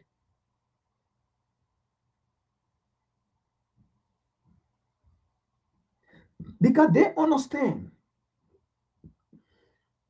But you see, in Africa, we send for America to come and have an observer. We send for Europe. We send for European Union observer. You have to say we can't do things on our own. And that is what Abraham Touare is saying here. All these people come and infiltrate. All these people come with, because at the end of the day, these people want a government to come in power, for that government to be able to protect and safeguard the American foreign policy, the European foreign policy. It's not about you. All those observers are there to make sure whosoever that they favor win the election, so that that entity or that puppet or that dog of a president can continue the policy of Europe and America. As long as you dislike your people, they don't care. The only time Europe and America come in to talk against an African leader about the ill, then that means that leader is not actually in favor of American foreign policy or European foreign policy. That's the time you'll see the embassy coming out. And I've been saying this. Just because you have European or foreign embassy in your country, look, it is the government of that country in your country, the president of that country in your country. So they are there to protect the constitution of their country in your country. They are there to protect their policy, all right, in their country, in your country. It is not about you. They value their constitution over your constitution. That is why the soil where their embassy are, they don't see that place as Liberia, for example. Whatsoever their embassy are, they don't see it as Ghana. They don't see it as Nigeria. They see where their embassy is, they see it as a German, how they call it, ground. They see it as French territory. They see it as British territory. They don't see it as Liberia. So whatsoever their embassy are, that embassy represents the nation, the constitution. That embassy represents the people, where they come from. So anything they do is in line of the country, because it is their country that is paying them, not you, not your government. Their paycheck is coming from the country that they are representing in your country. So they value their constitution over your constitution, even though you think they live in Liberia. But that particular premises or that ground that they own, that they have their building, that ground is not Liberia. That ground is the United States of America. That ground is the ground of the English, if you want to put it that way. The Queen, that ground is the Queen land. That ground is the Queen land. That ground is the French people land. So the French Constitution protects the jurisdiction of that land that you gave them. They are not under the constitution of the Republic of Liberia, or they are not under the constitution of any nation in Africa. They are not being protected by your army. They are being protected by the army to which they come from, the country they come from. So, you know, sometimes it baffles me when I see African people, sometimes Liberia, let me put this. Liberian people say, we are calling all the international community, we are calling all the international partners. Our government are doing that. People they don't care about, they are not in your country to listen to your government, how your government treats you, how you want for your government to treat you. Let me tell you this. The United States can never function in any African nation without the African leader being corrupt. I know it's hard to digest. It is hard to understand. You will not believe that, right? All these European nations, they can never, ever function in Africa if that African leader is not corrupt. That African leader will never be their friend. They will make sure and take down that African leader. Because look, these Europeans, these Westerners, they want a leader that they can manipulate. If they cannot manipulate you for their interest, they are not manipulating you because they want you to serve the interest of your people. No. They want, look, these people, they are very manipulative. They want a leader that they can manipulate. Period. They want a leader that they can manipulate. If they cannot manipulate your leader, they're going to make sure to run propaganda against that leader. Now, what they're going to do is, if they cannot manipulate your leader, they're going to find the opposition, the next strongest opposition, and they sponsor that opposition. They make sure the mayor of government look bad for that opposition to come in. So the US cannot function in Africa without any corrupt African leaders. That's how they function. Europe, never. If your leader is not corrupt, you are not American friend. You are not Europe. Don't matter what they be talking about. Oh, democracy. We believe in democracy. We believe in Europe. Don't matter it. It's all BS. They don't care for that. As long as it comes for their interest, their foreign policy, that's all they're about. So all those embassies you see in your country, those 20, 30, 40, 50 embassies you see in your country, they are not there for you. When you're ready, oh, international community come. We have to go to the American embassy, the European embassy, the German embassy, the Chinese embassy, or this embassy. Have you ever seen American people say, we have to go to the Liberian embassy? This is what the Liberian people are doing to us. Or have you ever seen Americans say, we are going to the Liberian embassy to go tell the Liberian government, this is what the American government is doing to us? Have you ever seen the Chinese people say, we are going to the Liberian embassy to tell the Liberian people, this is what the Chinese government is doing to us? This is what our government is doing to us? Have you ever seen it? Have you ever seen that they say, we need international community? Have you ever seen America say, we need international community to come? Have you ever seen American citizens protesting and say, we are calling all the international community. We are going to the Liberian embassy in Washington, D.C. or New York and give our petition to them and tell them this is what the American government is doing to us. Have you ever seen it? Have you gone to England and you see that happening? Have you ever seen it? Look, we have to supplement. For me, it really, really hurt me when I see Liberian calling on international community. I ask them, who are your international community? Who are you referring to as international community? There's no international community, folks. The name may exist, but it is not practical, though. It is not practical. The name exists, international community, yes, but it is not practical. It's not going to work for you. That's what I mean. It's not practical. It is only practical if that international community partner that you are calling, right? If what you are calling them for, it is something that is affecting them. Then they will come and work along with you to remove your government or to make your government look bad. But why would international community want to come to remove your government when that government in power that you are calling international community for, that government is protecting the same international community interests in your country? No. Maybe make it make sense, right?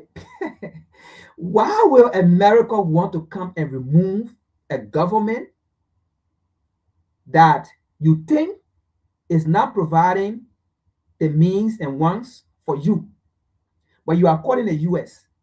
But that government is protecting the interests of US policy.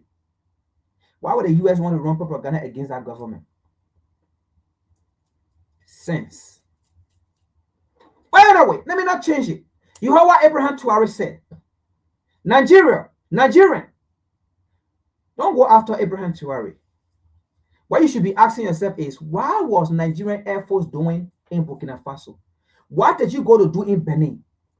When you cannot use the Air Force to destroy and bomb Boko Haram here. Those are the things you need to be asking. Then getting angry on Burkina Faso. Burkina Faso was sitting home, minding their own business and doing nothing. What Nigerian Air Force go do in Burkina Faso? Burkina Faso did not put your army in prison. No, Burkina Faso said, listen, Nigeria needs you. Go and fight for Nigeria. Kill Boko Haram. Go and destroy Boko Haram, just how we are fighting the jihadi or the terrorists. Go and fight Boko Haram, because according to Scott Perry, Boko Haram are being supported by American taxpayer money through the USAID. So, in other words, Abraham Tuare sent the soldiers by to go and question the American government, to go and question American Congress. Why are you funding Boko Haram? Because according to Scott Perry, you are funding Boko Haram. Why are you funding Boko Haram? And Boko Haram is killing our people. Those are the things you should be asking. You should be telling your government. Then going against Abraham Tuare, an innocent man who is doing the right thing for his people. Let's continue. We have done and deal with that. Like I said, when this thing happen, you heard it on various platforms, right? On various media. This is WCC. Yeah. I love you guys. All right, let's continue. Now, the next one here is, we're going to Liberia now, right? You know, recently, folks, Liberia signed a medical deal with the United States. And that deal they signed, Liberia have 3 branches of government, just like the US, right? But the 3 branches of government are now functioning like the US, 3 branches of government. It is the executive branch that function in Liberia, especially currently under this current government. The legislature do not function under this current government. The judiciary do not function under this current government. And the constitution, the embodiment of our nation, the language of the nation, the baby of the nation, the protector of the nation, where people go and say, listen, let me check what the Constitution says. Where we get advice from. Let me seek advice from the Constitution. They do not function under this government of Joseph Boakai. Now, some of them may come and say, I'm preaching politics, right? Instead of them looking at what I'm saying and see reason in it, they are not going to do that. And that's the thing about Liberian. We don't think outside of the box, especially when we believe in something. I don't care how we hear something about that thing, whether it's bad or not. We don't care. What we believe, that's what we believe, and we don't care. But let me continue with this. The Liberian government signed a deal with the United States. Now, somebody may say, is it wrong to sign a deal with the US? No, it's not wrong.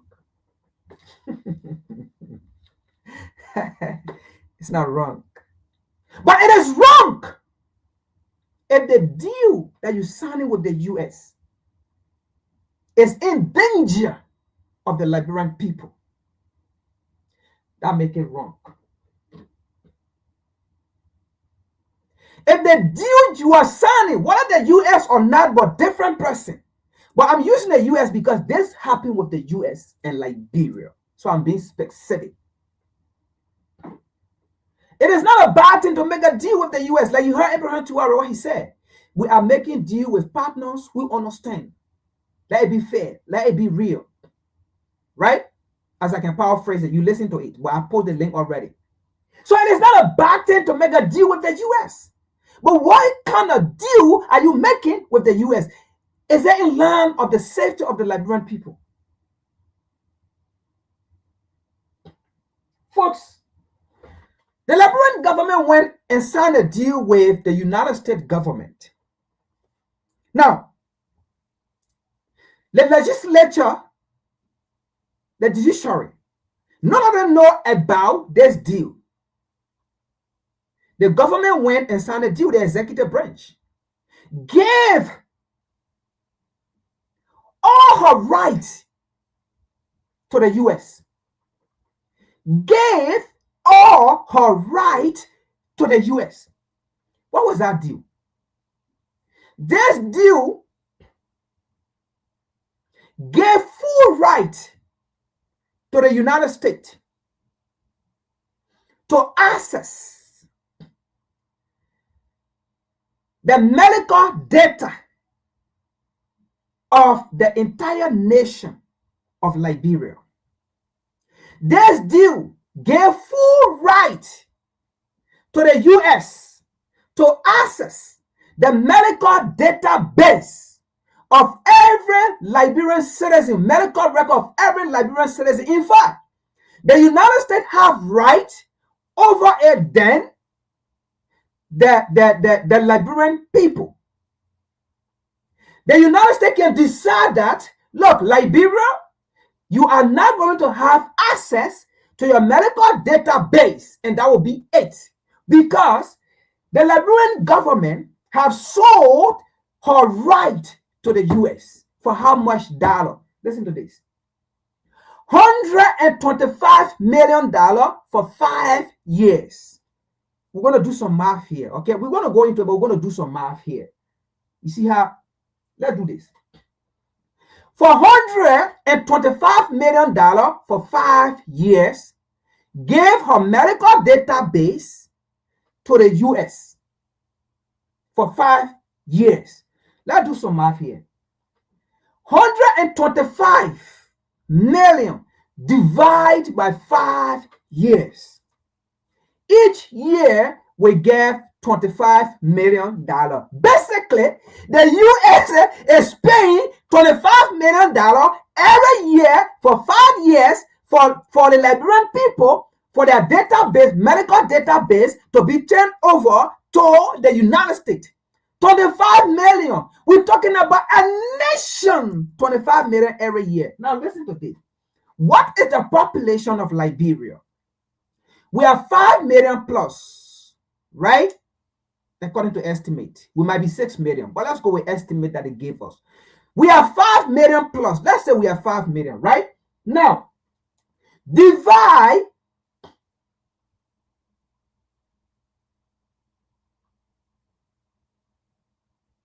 the 25 million by 5 million people. Divide the 25 million by 5 million people, because listen to this. 125 million contract given to the US for 5 years. Now, divide the 125 million by 5 years. Each year will be 25 million. Now, 5 million people in a country. Divide the 25 million by 5 million. each citizen will be getting $5. Now, for 5 years, right? Divide the $5 by 5 years. That means every year, one Liberian citizen will get $1.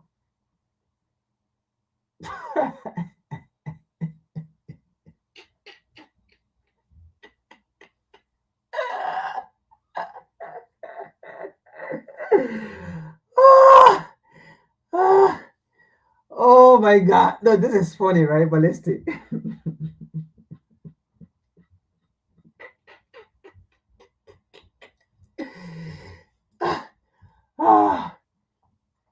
Every year, the United States will give dollar to each Liberian citizens to access it. Your medical record.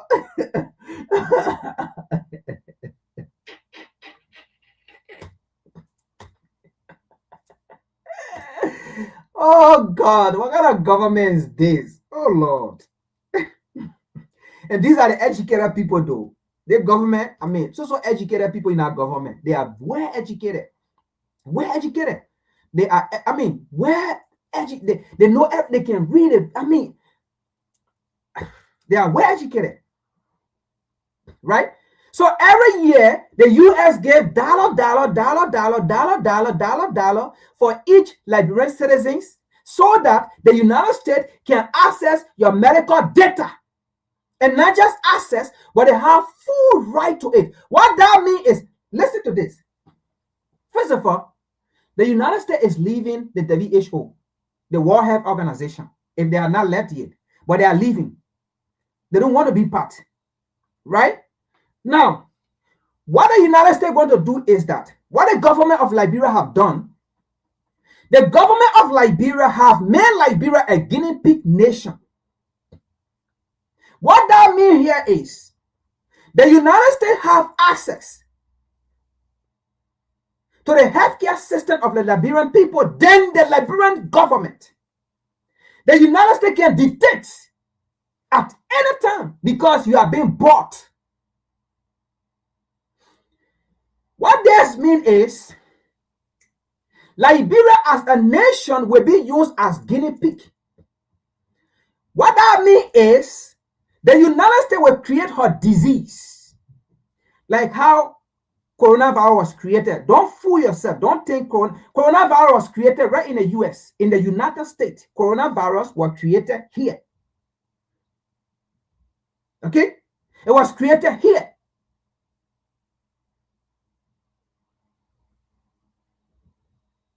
And then it needed to be tested. These are research already. Go and do research. But I'm just telling you.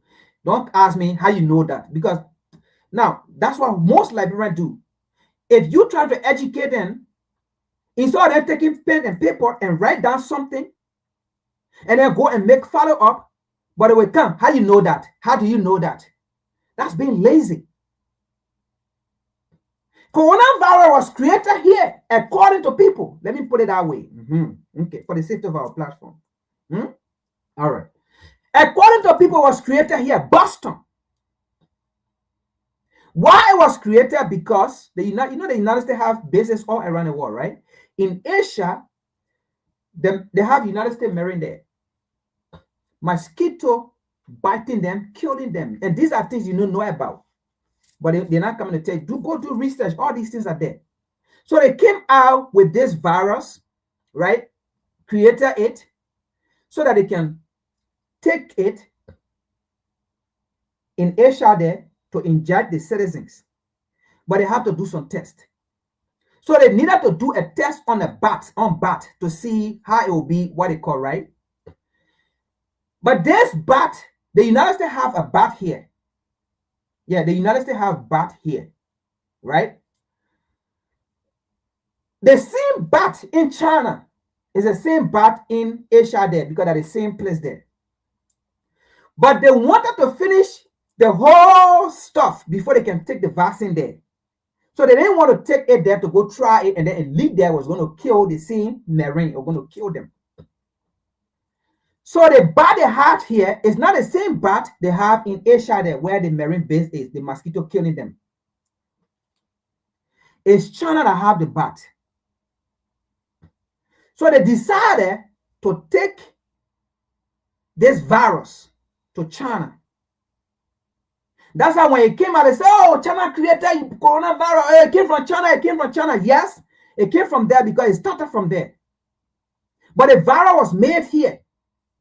And then taken because the bat they have here, it was different bat that it was the bat they have here, it did not have the same resistance or the same cells or muscle system as the one in Asia there, where the United States Marines are. It is the Chinese people that got it. And they did not want to carry it on us to go try it. So they took it to China to try it on a bat because I was still going through scientific processing. Which other way the water fit in, you can fit in and put it and move it. Don't ask me a question. Don't judge me. English is not my language. Now, I just learned it to apply it. But what happened here is it got leaked in China. It got leaked. And that's how it started raining there and it traveled. So the virus was made here. So, but the Liberian government gave it a right to the US. The US can sit there and create her disease and create her virus, anything you think about. And the US will put it in Liberia. They will go to Liberia because your government have given your right to the US. They can go to Liberia and put out drugs in you and then say, we are giving you vaccine. And, let me go back. You see what they did in Kenya?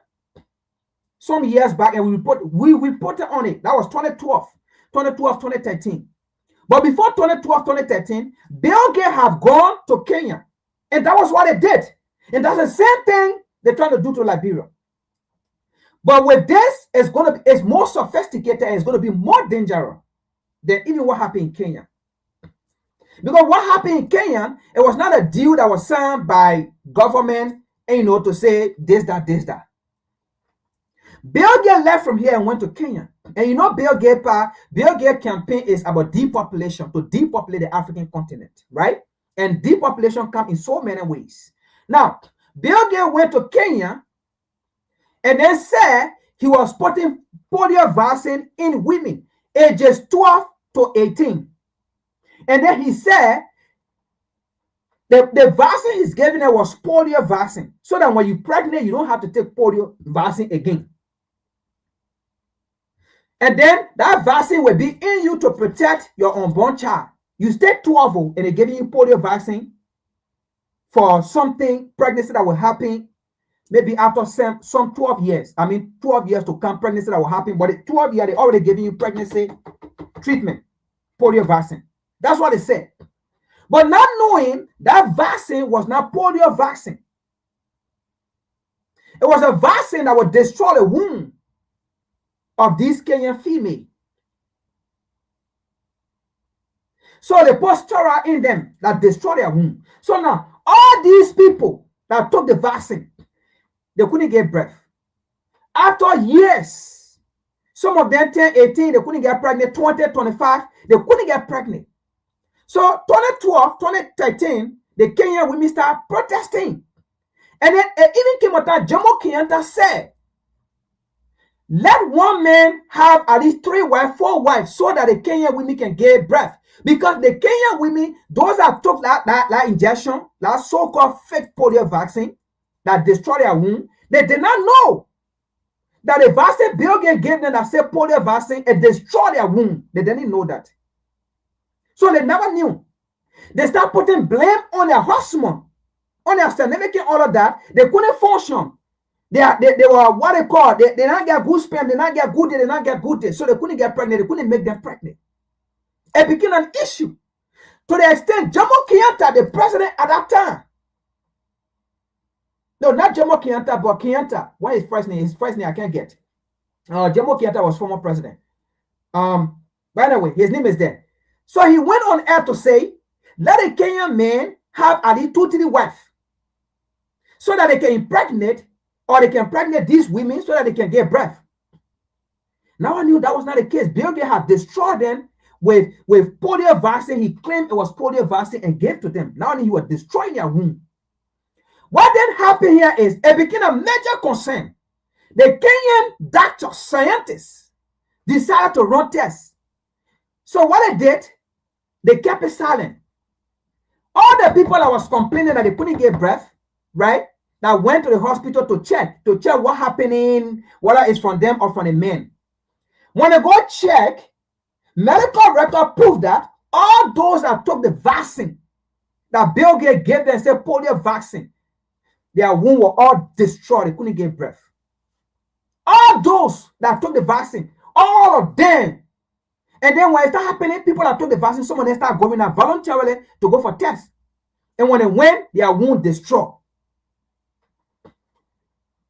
That's how they got to know that what a polio vaccine they were giving them through Bill Gates, it was something to depopulate them, to destroy the Kenyan women. And up to today, those people can't get breath. It's done. They are done.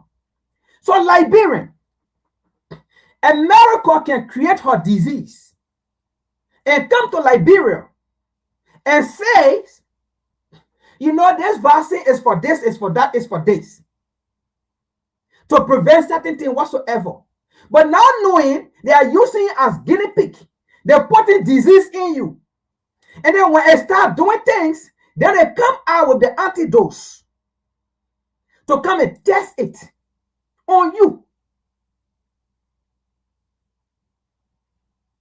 To come and test it on you. So your government have given that right to the American people, to the American government, to the American, how to call it, medical institution whatsoever. Your government has given it to them, not knowing what is in it. So every year, in 5 years, America will come and give every Liberian citizens $, because it was signed for 5 years, and 125 million will be given to Liberia. Divide 125 million by 5 years, it will be 25 million. Divide 25 million by 5 million people, 5 million population. Each person will get $5. Divide $5 by 5 years, because the contract is for 5 years. That means each Liberian will get $5 per year. Now, at least you think you got some benefit. With the corruption of this government, with the Liberian government, with the Liberian people, that 5 million will go into the pockets of government officials. Now, don't think because I broke it down for you today, $, coming to you. No, that 5 million will go in a pocket of government official. Now, let's read something here. I'm just breaking it down so that you already know where we're going. Your birthright, everything has been given to the American government.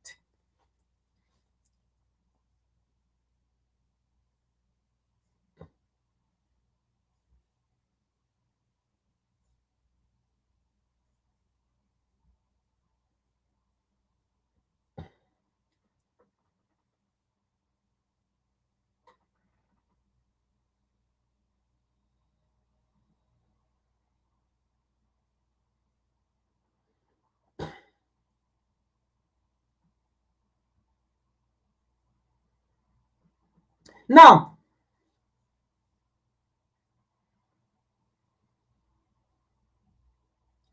what you see on the screen there, right? I'm going to do a justice. Like I said, this is the VCC. We do justice, right? We do justice here for people to see. Now, this is the United States website.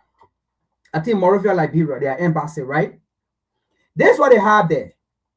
And any human being, you go on their website, you read this,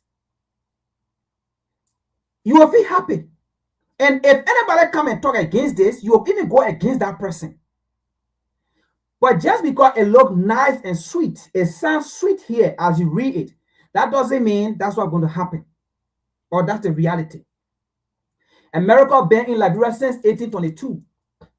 You know, sometimes it's hard when you say these things, people be like, oh, America have been doing this, America have been doing this, America have been doing this. Since 1822, since 1847, the first African country so-called to become independent. Let me say this. Liberian, the stage Liberia is in, right? Before Liberia can get, if Liberia want to get to the stage Ghana is in, let me tell you that it's a reality. You can insult whatever you want to do. But the stage Ghana is in today, Ghana get independent 1957, March 6, 1957. And you so-called Liberia, you get your so-called independent in a Maserado there. 1847. From 1847 to 1957. Do you know how many decades, how many years in between them? But the U.S. been there. At that time, in the 1940s, the American Liberian Mining Company stealing and looting our resources, carrying it to Sweden, carrying it to America. They ain't build Liberia. They ain't do nothing. So when you say America has gained to Liberia, this, that, if I come to your country, I loot your resources, I take it to my country, I make billions of dollars out of it, and then come and give you 1 million. Am I giving to you actually, or you giving to me? No, you're not being frank here. Because we need to start asking some of these questions. When we say America gave, America did. So even the 125 million, people will say, oh yeah, you see the 125 million, America gave 125 million. Why are you saying this? Do you know what is behind that 125 million? Do you know what Liberia going to do? In reality, you actually did favor for America. You actually did America. Do you know them favor? You did favor for America. Don't look at that 25 million. That 25 million will not change Liberian life. That 25 million will not change Liberia. That 25 million will not do anything in Liberia. But it will change the politician life to some extent. But it will do nothing. But what it will do, America will benefit because it will make America to do more research in her medical institution and then sell her drugs to other nations using Liberia as guinea pig. And then in like 5 years, do you know how many millions of dollars America is going to raise from giving $125 million to Liberia? Or like 5 years, do you know what America is going to raise? But sometimes you need to put things into perspective. You need to put things in a formula and work it out. Put things in formula and work it out. Think outside of the box. If this happened, what would be this? What would be that? So the point I want to make here about Ghana and Liberia, the current stage of Ghana and the current stage of Liberia, if Liberia ever want to be like Ghana, right, in the next 10 years, every year, Liberia have to spend $50 to $20 billion every year in Liberia. I'm not talking about spending it on politicians. I mean spending it on every sector. Road, hospital, education. I mean everything you think about.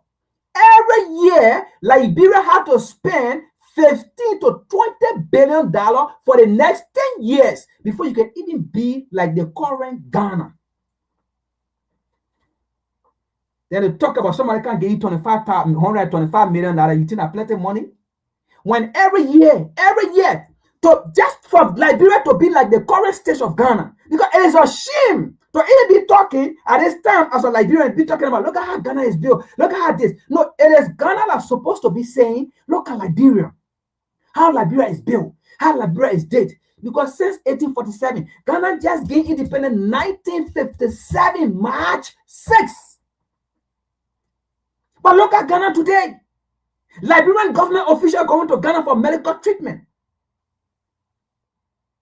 I know you may want to say, oh, but before Ghana used to come to Liberia. No, but you allow the same slave master to use you and took war to Liberia. Yes, American man-made weapon for proliferating in Liberia. That we got evidence for that. Weapons used in Liberia was American-made weapons. You allow the same people to wage war in Liberia, use you. You allow the same educated people came to Washington, D.C. Telling Washington, D.C., we want to carry war to Liberia. Go do your research. United Nations. You see, that's why I don't respect the religious body in Liberia. And I will never. I've been saying this. The day I become president in Liberia. Yeah? Now, your nonsense you can be talking about And then president wanted or government official want, then they can't bring Bible. They can't pray. I pray at this, I take oath at this. No, it will not be Bible. We'll do it traditionally. We'll do the traditional one. Why you will take oath on the traditional one? If you make any mistake, do any corruption, the tradition will strike you to death. Turn on, lightning will come and strike you, and you die. We're not going to pray over Bible. We will not pray over Bible. Me, I've been doing it. I'm married and I will do it. What do you mean, man?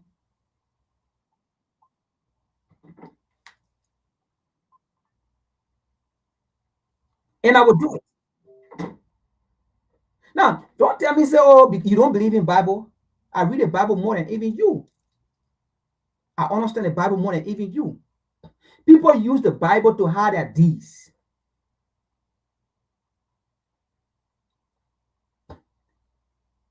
Before that war took place in Liberia, these same so-called religious body, they were in Namibia.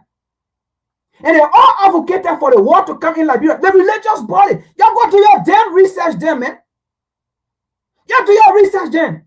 When really the religious body was in Namibia, along with this United States. Your UN, they were in Namibia. Your ECWA, they were in Namibia. Your AU, they were in Namibia, and they all agreed for war to come in Liberia. Why? Because Europe controlled the AU, controlled the ECWA. You think it was about coincidence? You think that war you fought in Liberia, when you read it, Liberia fought civil war. Sometimes we don't want to talk because Liberia will not understand. Sometimes we just lead and let them talk, they speak their rubbish. This one, what I tell them, go and do proper research and you will understand. That war, there was a meeting held in Namibia for that war to take place in Liberia. It didn't just happen overnight. So yes, before Liberia can be like Ghana, right now, every year for the next 10 years, Liberia have to spend $15 to $20 billion every year. That is to tell you how messed up every sector in Liberia. That is to tell you how messed up every sector in Liberia is. Your healthcare system, your educational system, your road, I mean, everything. And that how they call it, $15 to $20 billion every year that you need to spend. It also go beyond human capacity. You need to develop your human capacity as well. If you have $15 to $20 billion that you can spend every year, then I will tell you, for the next 10 years, Liberia can be like current day Ghana. But if not, you lying to yourself. This government official will just go and sign deal and get small money and put in their pocket, send their children to school abroad and put the rest of the money. So that $125 million is nothing. It goes right in politician pocket. But let's continue here. So see what the United States wrote on their embassy. It sounds very good. It sounds very sweet, right? Now, U.S. Department of State. Look here. The United States Department of State. It sounds very good, though, right? It sounds very good, but it's bullshit.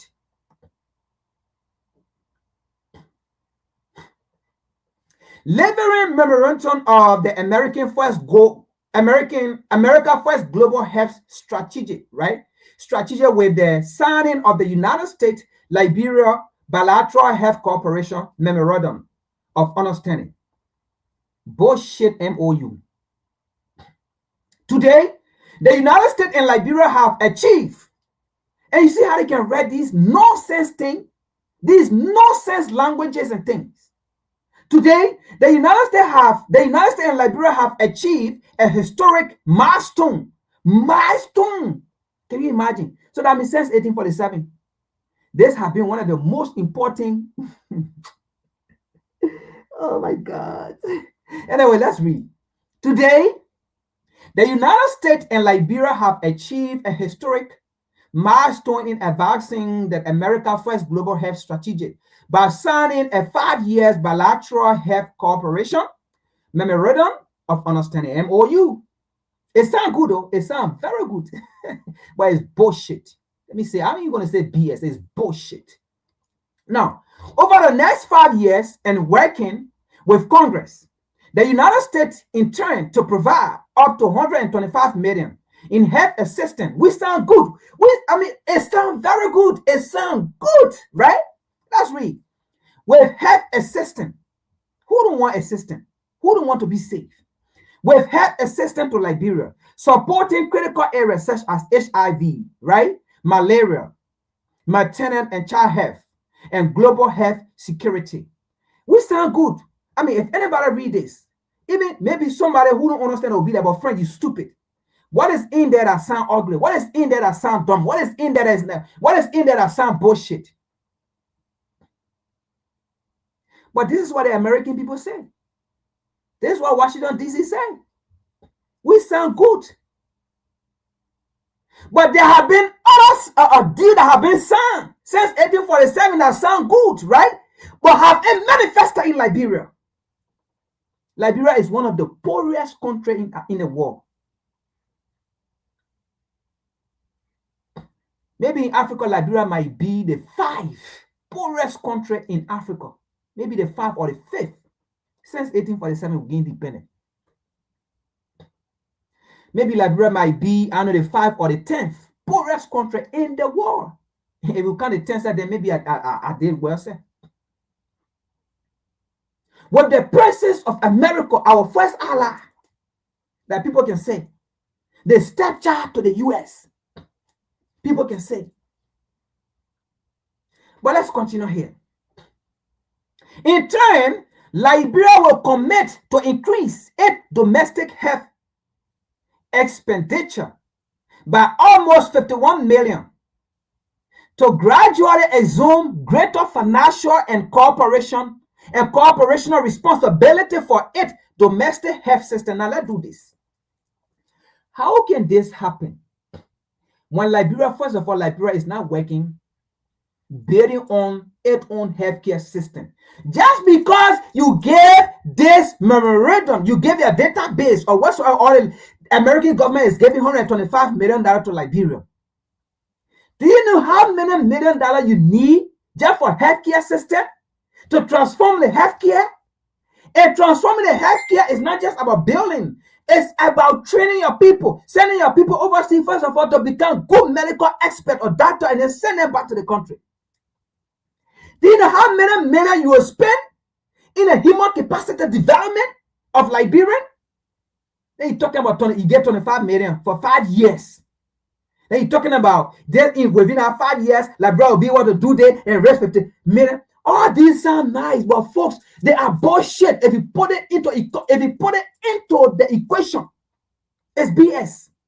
Liberia will not even raise this amount. Liberia does not have even control of own healthcare system. In 5 years, you will do this. You know how many $1 million you need to transform the healthcare system of Liberia? Then you're talking about 125 million. This is a shame to the United States government. Based on the relationship between Liberia and the United States, this is a shame to the United States government. 25 million for 125 for 5 years.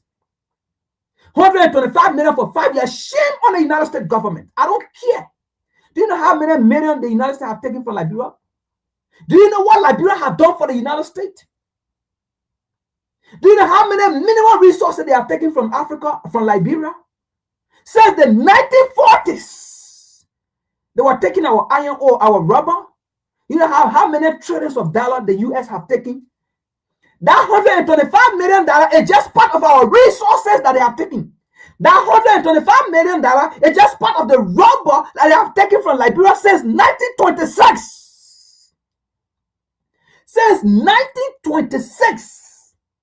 They've been taking out rubber from Liberia that they sell for 100 years, 99 years or so.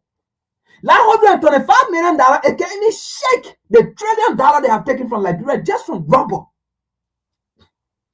And Liberian people are flumping it. Oh, yeah, America gave them. No. They steal from you. They came to your house and took, for example, $100 from you.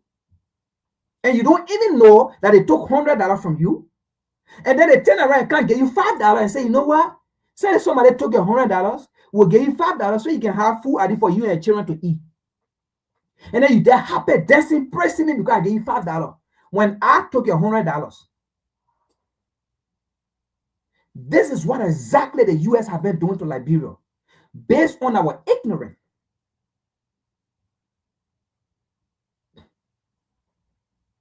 In return, Liberia will commit to increase its domestic health and expenditure by almost 51 million to gradually assume greater financial and how are we going to assume greater financial when we depend on people for aid? When we depend, that is the same issue here. When we depend, because this 125 million is going in Liberian government official pockets. It's not going to go into the healthcare system.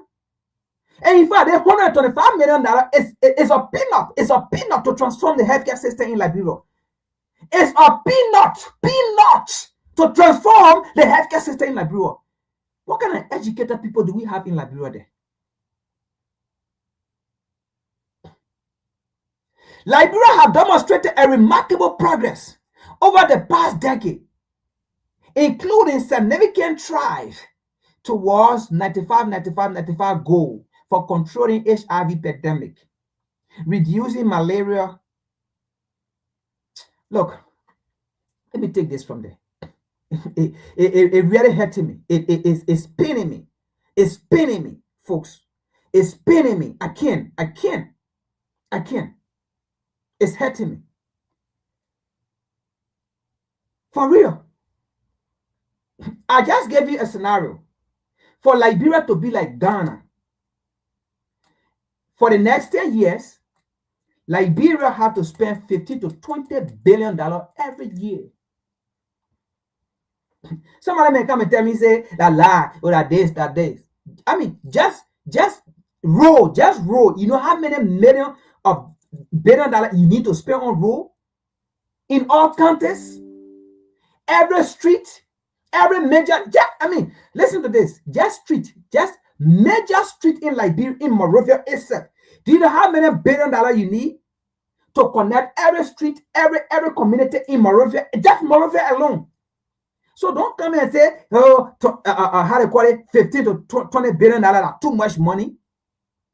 You know how many $1 billion you need just road to transform, to connect road in Monrovia itself? Do you know how many $1 billion you need in Monrovia? Just Monrovia. And then you go into the 15 counties. Do you know how many $1 billion you need to connect within a country? I'm not talking about going to the country in the first place. Within the countries to connect community and things. Do you know how many $1 billion you need? And then a nation that does not have road, forest, no road there. Hills. Do you know how many $1 billion you need to connect roads to every various counties? To cut down tree and then hill split. Do you know how many $1 billion you need? You think we're just talking here? No, we have done our research. You need $15 to $20 billion every year to transform Liberia in the next 10 years. If you want to see Liberia like the current day Ghana. And then with the current day Ghana, if you want to make Liberia like that, within our next 10 years, Ghana, they're going to be more. Because Ghana, the stage is in, within the next 10 years, Ghana going to go far beyond. But just to make Liberia as the current state of Ghana, you need $15 to $20 billion every year to go into the economy. Every sector of Liberia. I know that may sound like something, right? Yes. We don't believe it, and that is why we continue to come to the US and sound peanut. When they say people exploit us of our resources, and then take the same money that they exploit from our resources, come and give us peanut, and then we start dancing. Hey. But let's continue here. Look at these slaves. Look at them acting as slave here, right? Look here, folks. Look here. After they sign a deal, see these Liberian government officials not even knowing what is in that thing, right? Look here.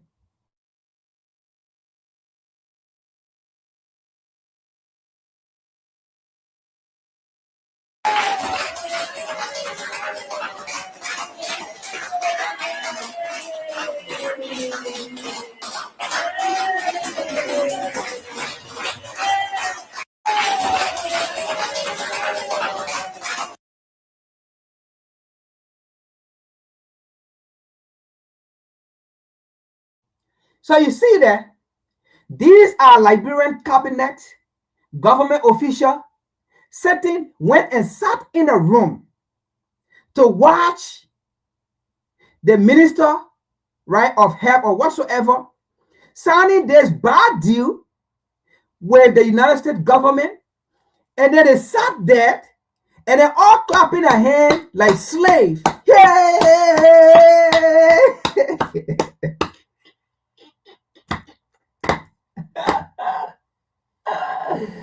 Oh my God.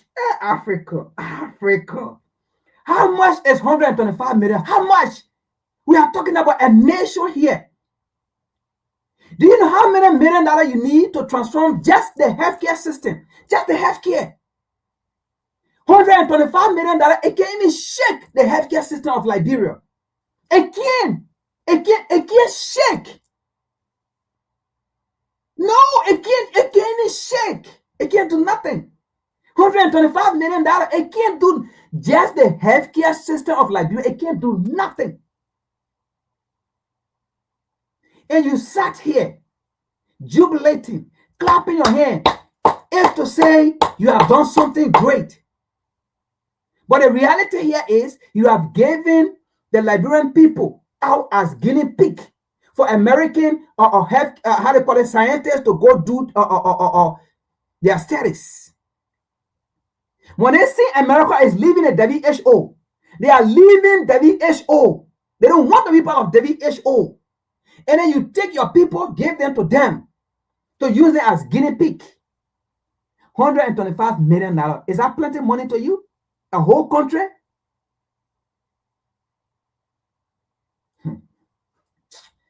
Yeah.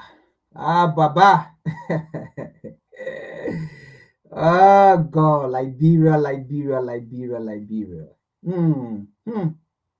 Anyway, let me take this ayah. Let me take that out. Let's continue here. All right? Let's go ahead. So, let's see an article from a representative, from Liberia. Let's see what he said here. Because they themselves do not even know what is in that thing. All right. So he's a representative from Nimakante, Ta Wangwe. So let's see what he said here. That's Ta Wangwe. So he read something here. First, he acknowledged what was sung. Right? He acknowledged what was sung. Everything. He didn't say, oh, there's a. So let me just read part of what he said. Right? Nimakante Senator, Moravia, Liberia, right? Nimakante District now representative. Ta Wangwe is calling for a full transparency and public disclosure of the US-Liberia $176 million deal health agreement, warning that the deal presents potential risks. He's one of the persons that actually bring this up. The deal presents potential risks to Liberia's sovereignty, data security, and legal compliance if not thoroughly scrutinized. In a statement issued Wednesday, Representative Ta Wangwe welcomed the investment, all right? Welcomed the investment comprising of $125 million in direct U.S. support and nearly $51 million in required Liberia core financial. But I mean, Liberia not going to raise that. Let's just forget it. Yeah, I don't want to even read that. That's a bullshit. Liberia is not going to raise that. These corrupt people we have, Liberian government are corrupt people. They're not going to do that. So let's continue here. We warmly welcome this historic investment, according to him, right? Wangwe said. But partnership must never be. Let me read. But partnership must never mean blunt acceptance. Liberians deserve to know exactly what is in this new $176 million health agreement. Concern over data, privacy, and sovereignty. Wangwe warned that the agreement touches sensitive national area, including digital health system, electronic medical record, disease surveillance platform, and health data governance. At a time when Liberia lack a comprehensive national data protection law. Health data is not just numbers. It is national security, privacy, and dignity. So these things were not discussed by the House, but the Senate. But the executive branch just went ahead along with 8 cabinet members and gave this thing to the United States government for $125 million, and money that will go in the pocket of politicians to build their property, and use part of that money to pay their mortgages in Europe and America. Because the $25 million, the $125 million is a peanut just for the healthcare. Do you know how many $1 billion you need to transform the healthcare system of Liberia? You're talking about $1 billion, just the healthcare system. You're talking about $1 billion. Now $125 million is a peanut. It's a peanut.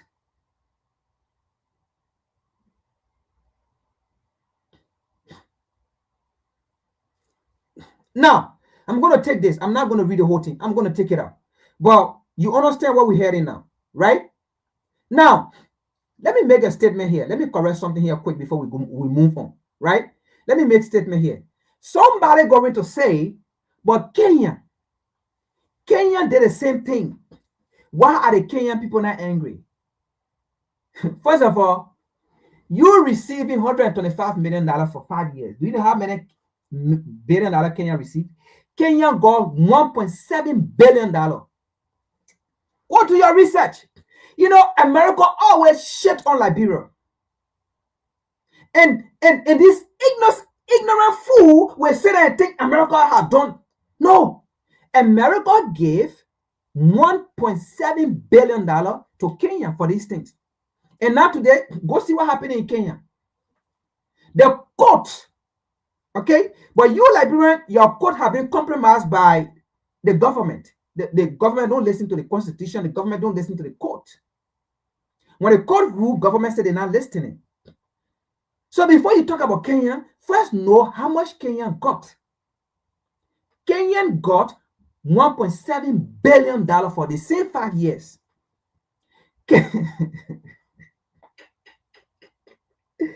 Oh, Liberia, man, is an interesting country.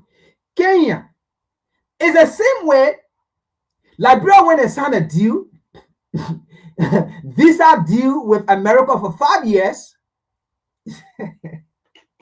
Nah, God, oh God, oh God, oh God, oh God, oh God. For peanut. Now new, Ghana went and signed that same thing more than what they gave to Liberia for the same 5 years.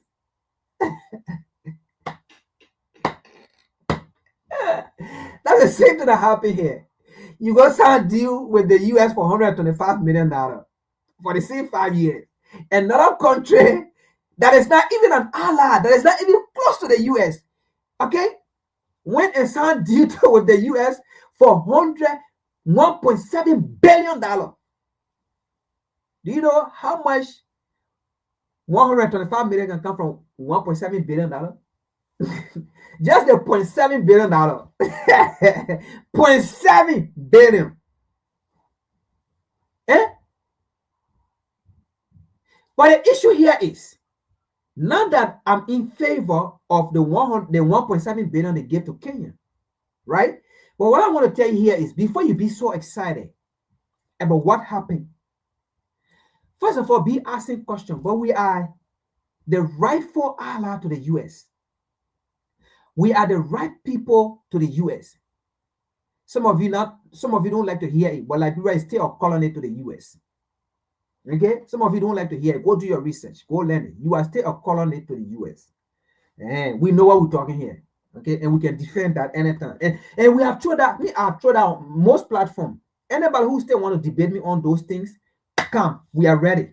But when you come in, I tell people, when you come in, there are key things. I always educate people who want to come to debate with me. I educate you how you come in.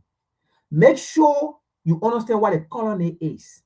Don't just jump on a can. Oh, Liberia got independent 1847. We are not. No. Go and do your research and understand what a colony is. Go and do your research and understand how did, Liberia, that slave Benin king, what they say, free slave. First understand how it came about. For me, I always say this, right? I want you prepare before you come. So when you do this research, maybe it might help you not to come to debate with me. You might see, you'll be, oh no, this boy is right. Because if you don't do these things and you come, you will make yourself shame. So I tell people, you want to debate with me when it comes to some of these things? Go and understand what a colony is. Not just that, go and understand how that migration about the free slave came about. And then, what was the purpose? Because some of you believe their mission was to create a place so that they can transport a free slave, blah, blah, blah. But I ask you, 1924, me, I already know these things, and now I'm giving you date. People who lie, they will never give you date. They will just be talking. And just come to the scripture. People who think they know the scripture, they will never quote one scripture. But they'll all be saying, oh, the Bible said this, the Bible said it. But they will never quote a scripture to prove it. Me, I'm giving you date. So that when you do your research, you can use this date. That's how I do it, to make people prepare before you come to me. To make you understand, I know my research. If Liberia was created, there are a few questions I'll be asking you. If Liberia was created to carry free slave, as a place to carry free slave, the UNIA were they not free? 1924, why they ran it out of Liberia? Why they ran it out of Liberia? Why the United States government imprisoning Marco Garvey? Why the United States government sent messages in Liberia to stop the UNIA? For no UNIA delegate to go into Liberia. Do your research, because there are a lot of things you have to learn before you can debate with me. Me, I finished doing my own research. Maybe the only thing I left now is to write book. That's the only thing left. But I finished doing my research. To write book, maybe that's the next thing I'm supposed to, that's the next project, to just write book. But my research are done. So 1924, what happened? Go and learn these things and put a process together before you come and want to open your mouth to debate. Liberia is still a colony. Liberia is not a free nation. There is something called shame independent. That's the kind of independent we have, shame independent. Okay? Liberia was not created as a place to carry free slave. Their mission was different. Go and learn these things. Don't go do Google search. Now Google search will give you these things. But let's continue here. Okay? So, the same deal is half $125 million for 5 years. Kenya, Royal Ruto signed that same deal for $1.7 billion for the same 5 years. But then what happened now? It's in court in Kenya. Go do your research. I'm not going to show those things here because it's about Liberia, but I'm just telling you now, you go do your research, you see it. They are in court right now saying that they don't want it. That's not a good deal to turn over your medical database to another country. Imagine $1.7 billion. And the court right now, they are in court. They are saying they don't want it. The government of Kenya, Ronald Ruto, should take it back. They don't want that deal. $1.7 billion. America gonna give you some kind of chicken change, pocket, peanuts. $125 million. And then you see Liberian government official clapping, happy. Meanwhile, another country somewhere, like Kenya, $1.7 billion was given to them. And now the court is saying, no, we got to protect our people. We got to protect the health of our people. We got to protect the interests of our people. This is a bad deal. Imagine. And they are saying, we don't want that $1.7 billion. But the U.S. gave $125 million to Liberia. While they gave $1.7 billion, hey. And Liberia are going to get that $1.7 billion, then a different story. Liberia are going to be $125 million, then they take a plenty of money. Boy. But Kenya got $1.7 billion for the same 5 years. America got your interest? No. Let's listen to the last video, and then we'll call it for a day.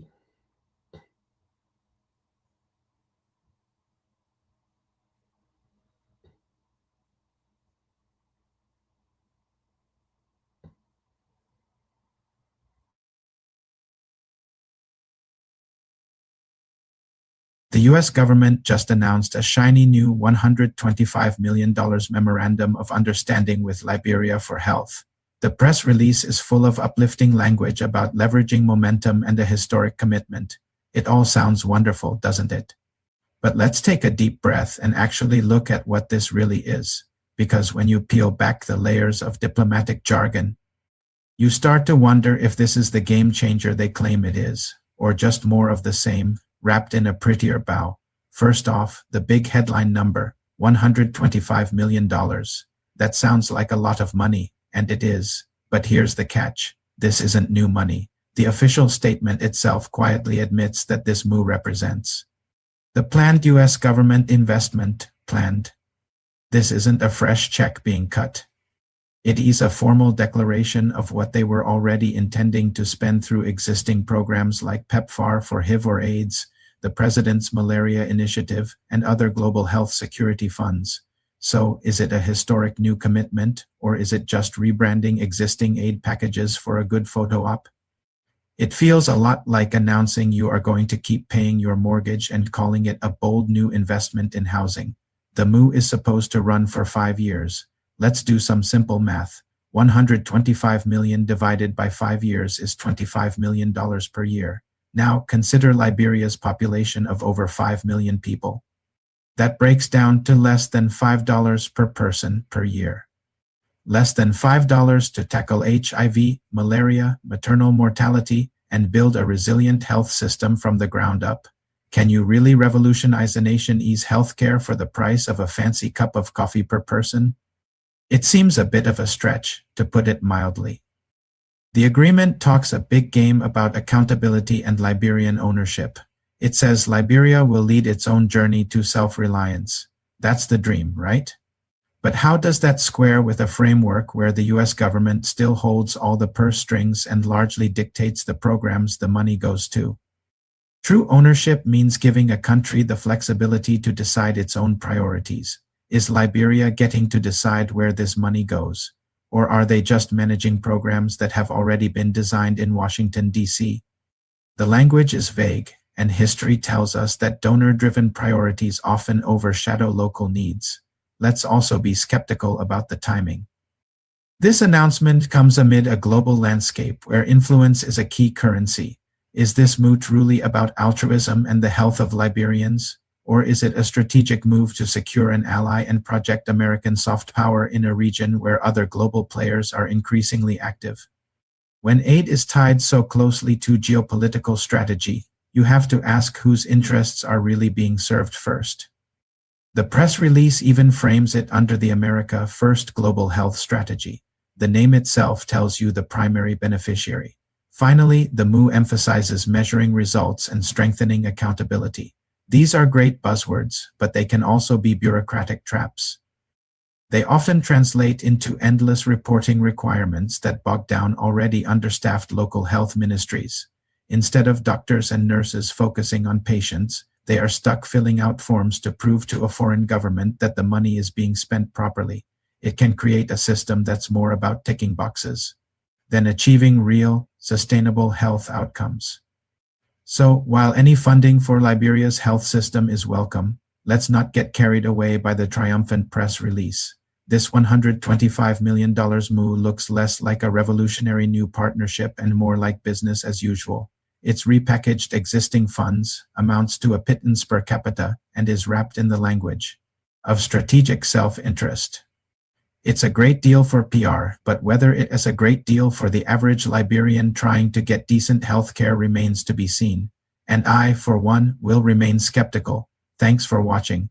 If you want more critical takes on global affairs, be sure to subscribe.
Okay, you know what? Sorry, folks. I gotta go back. I gotta go back and bring that article to read it. I was muted when I read it, but I need to read it.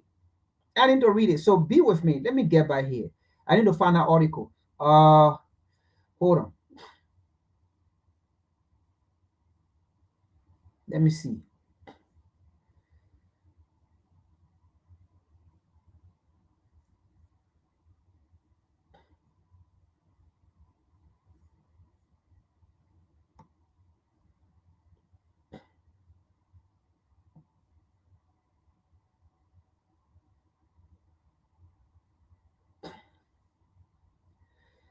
All right, I have it here. I need to read that article. I need to read it. I'm not gonna leave it out. Not an article anyway. Sorry, not an article. All right. So now again, I don't know if he was the one that said it, so I'm not going to say he said it, okay? Because I did not see the video. But this is what this person said, and I love it, and that's why I'm going to read it. But again, it is not proving that he actually said it. But I love what is being said, and I'm going to read it. I love it. Now, this person said, according to what this person said it was he that said it. A message from President Kim of NK. Now, I'm not going to call the whole full name for the benefit of this channel. Our channel got to stay so they can keep operating. But it says, message from President Kim of NK. It says, I will support and protect Abraham Traore until Africa unites. Our brothers and sisters from Africa deserve to enjoy the fruit of their motherland. Other white nations do not support this because they know that a united Africa will automatically become the most powerful continent on earth. In fact, a united Africa can fully conquer and colonize France. According to this person, this president said it. Now you know who this president is. Now I'm not going to call the name, but anyway.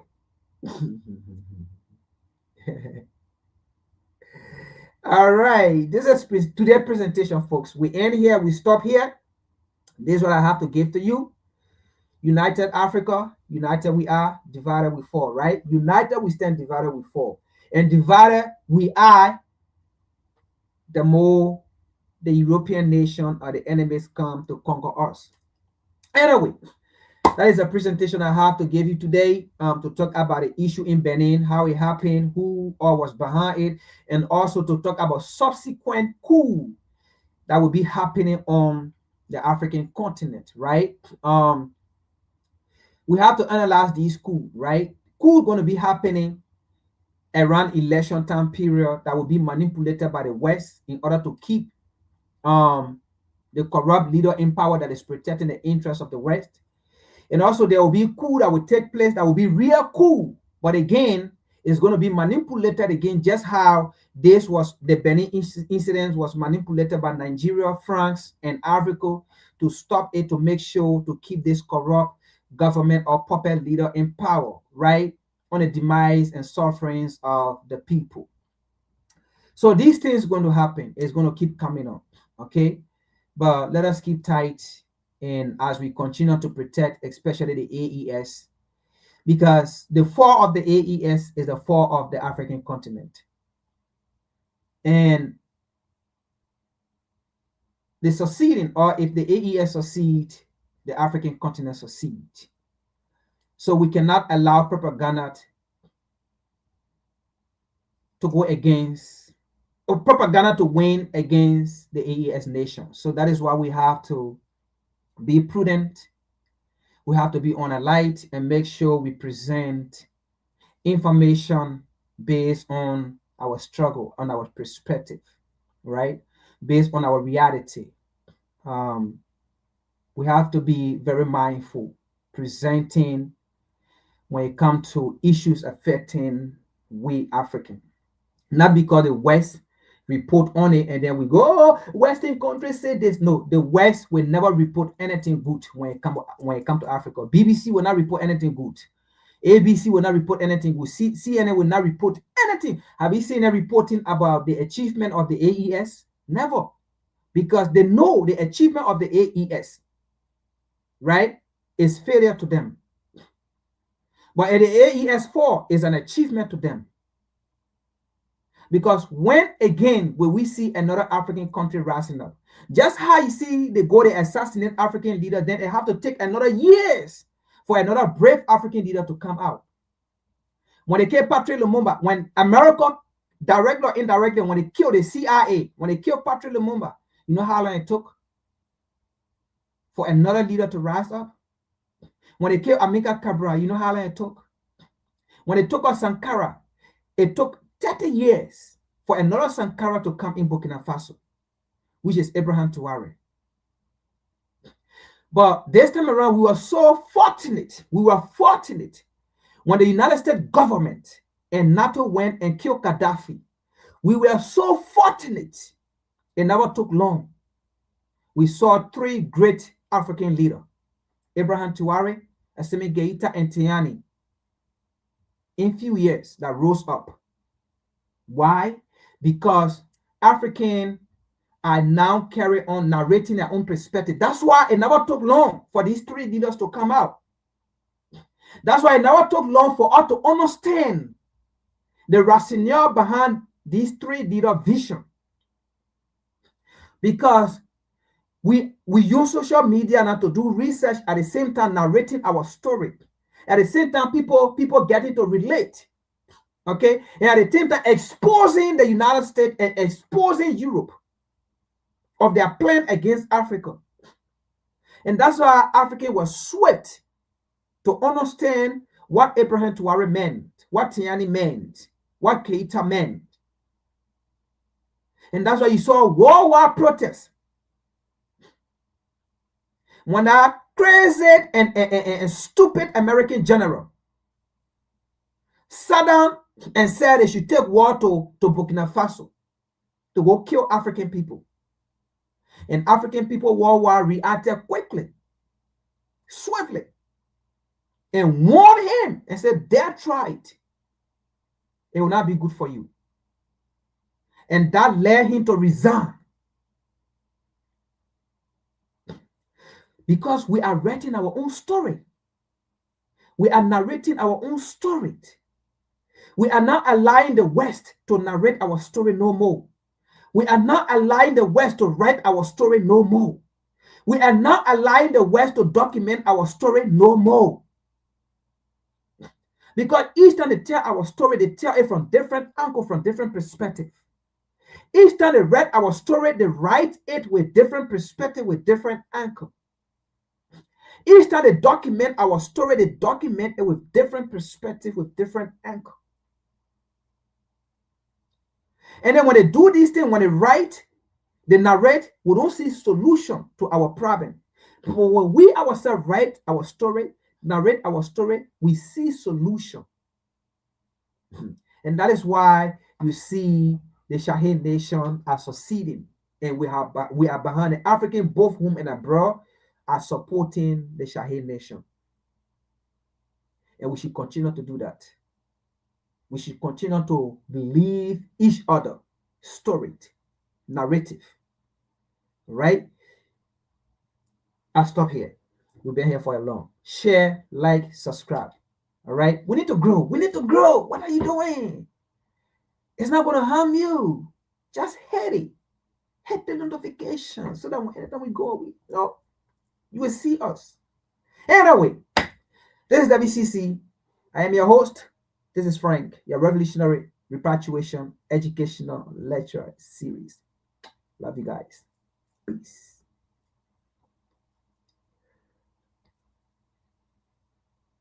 The white power structure, because that's all we have in America.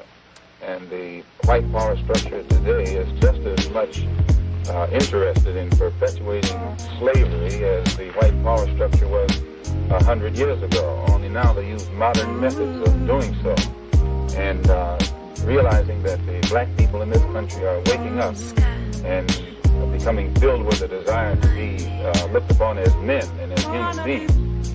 The white power structure to slow down that struggle for freedom and human dignity uses tricks. 100 years ago, they could do it with chains. Today, they use tricks. And one of the tricks that they've invented is this token integration, to get Negroes, so-called Negro leaders, to accept a few token crumbs of integration that don't solve any problem for the masses of black people in this country whatsoever, but it does make the hand-picked Negroes be satisfied to slow down the cry of the masses. And a good example of that is as soon as the spirit of rebellion or revolution began to spread among the masses of black people in this country, and they began to take an active part, and they showed that they weren't confined to this nonviolent approach, then the government or the power structure began to sit up and take notice and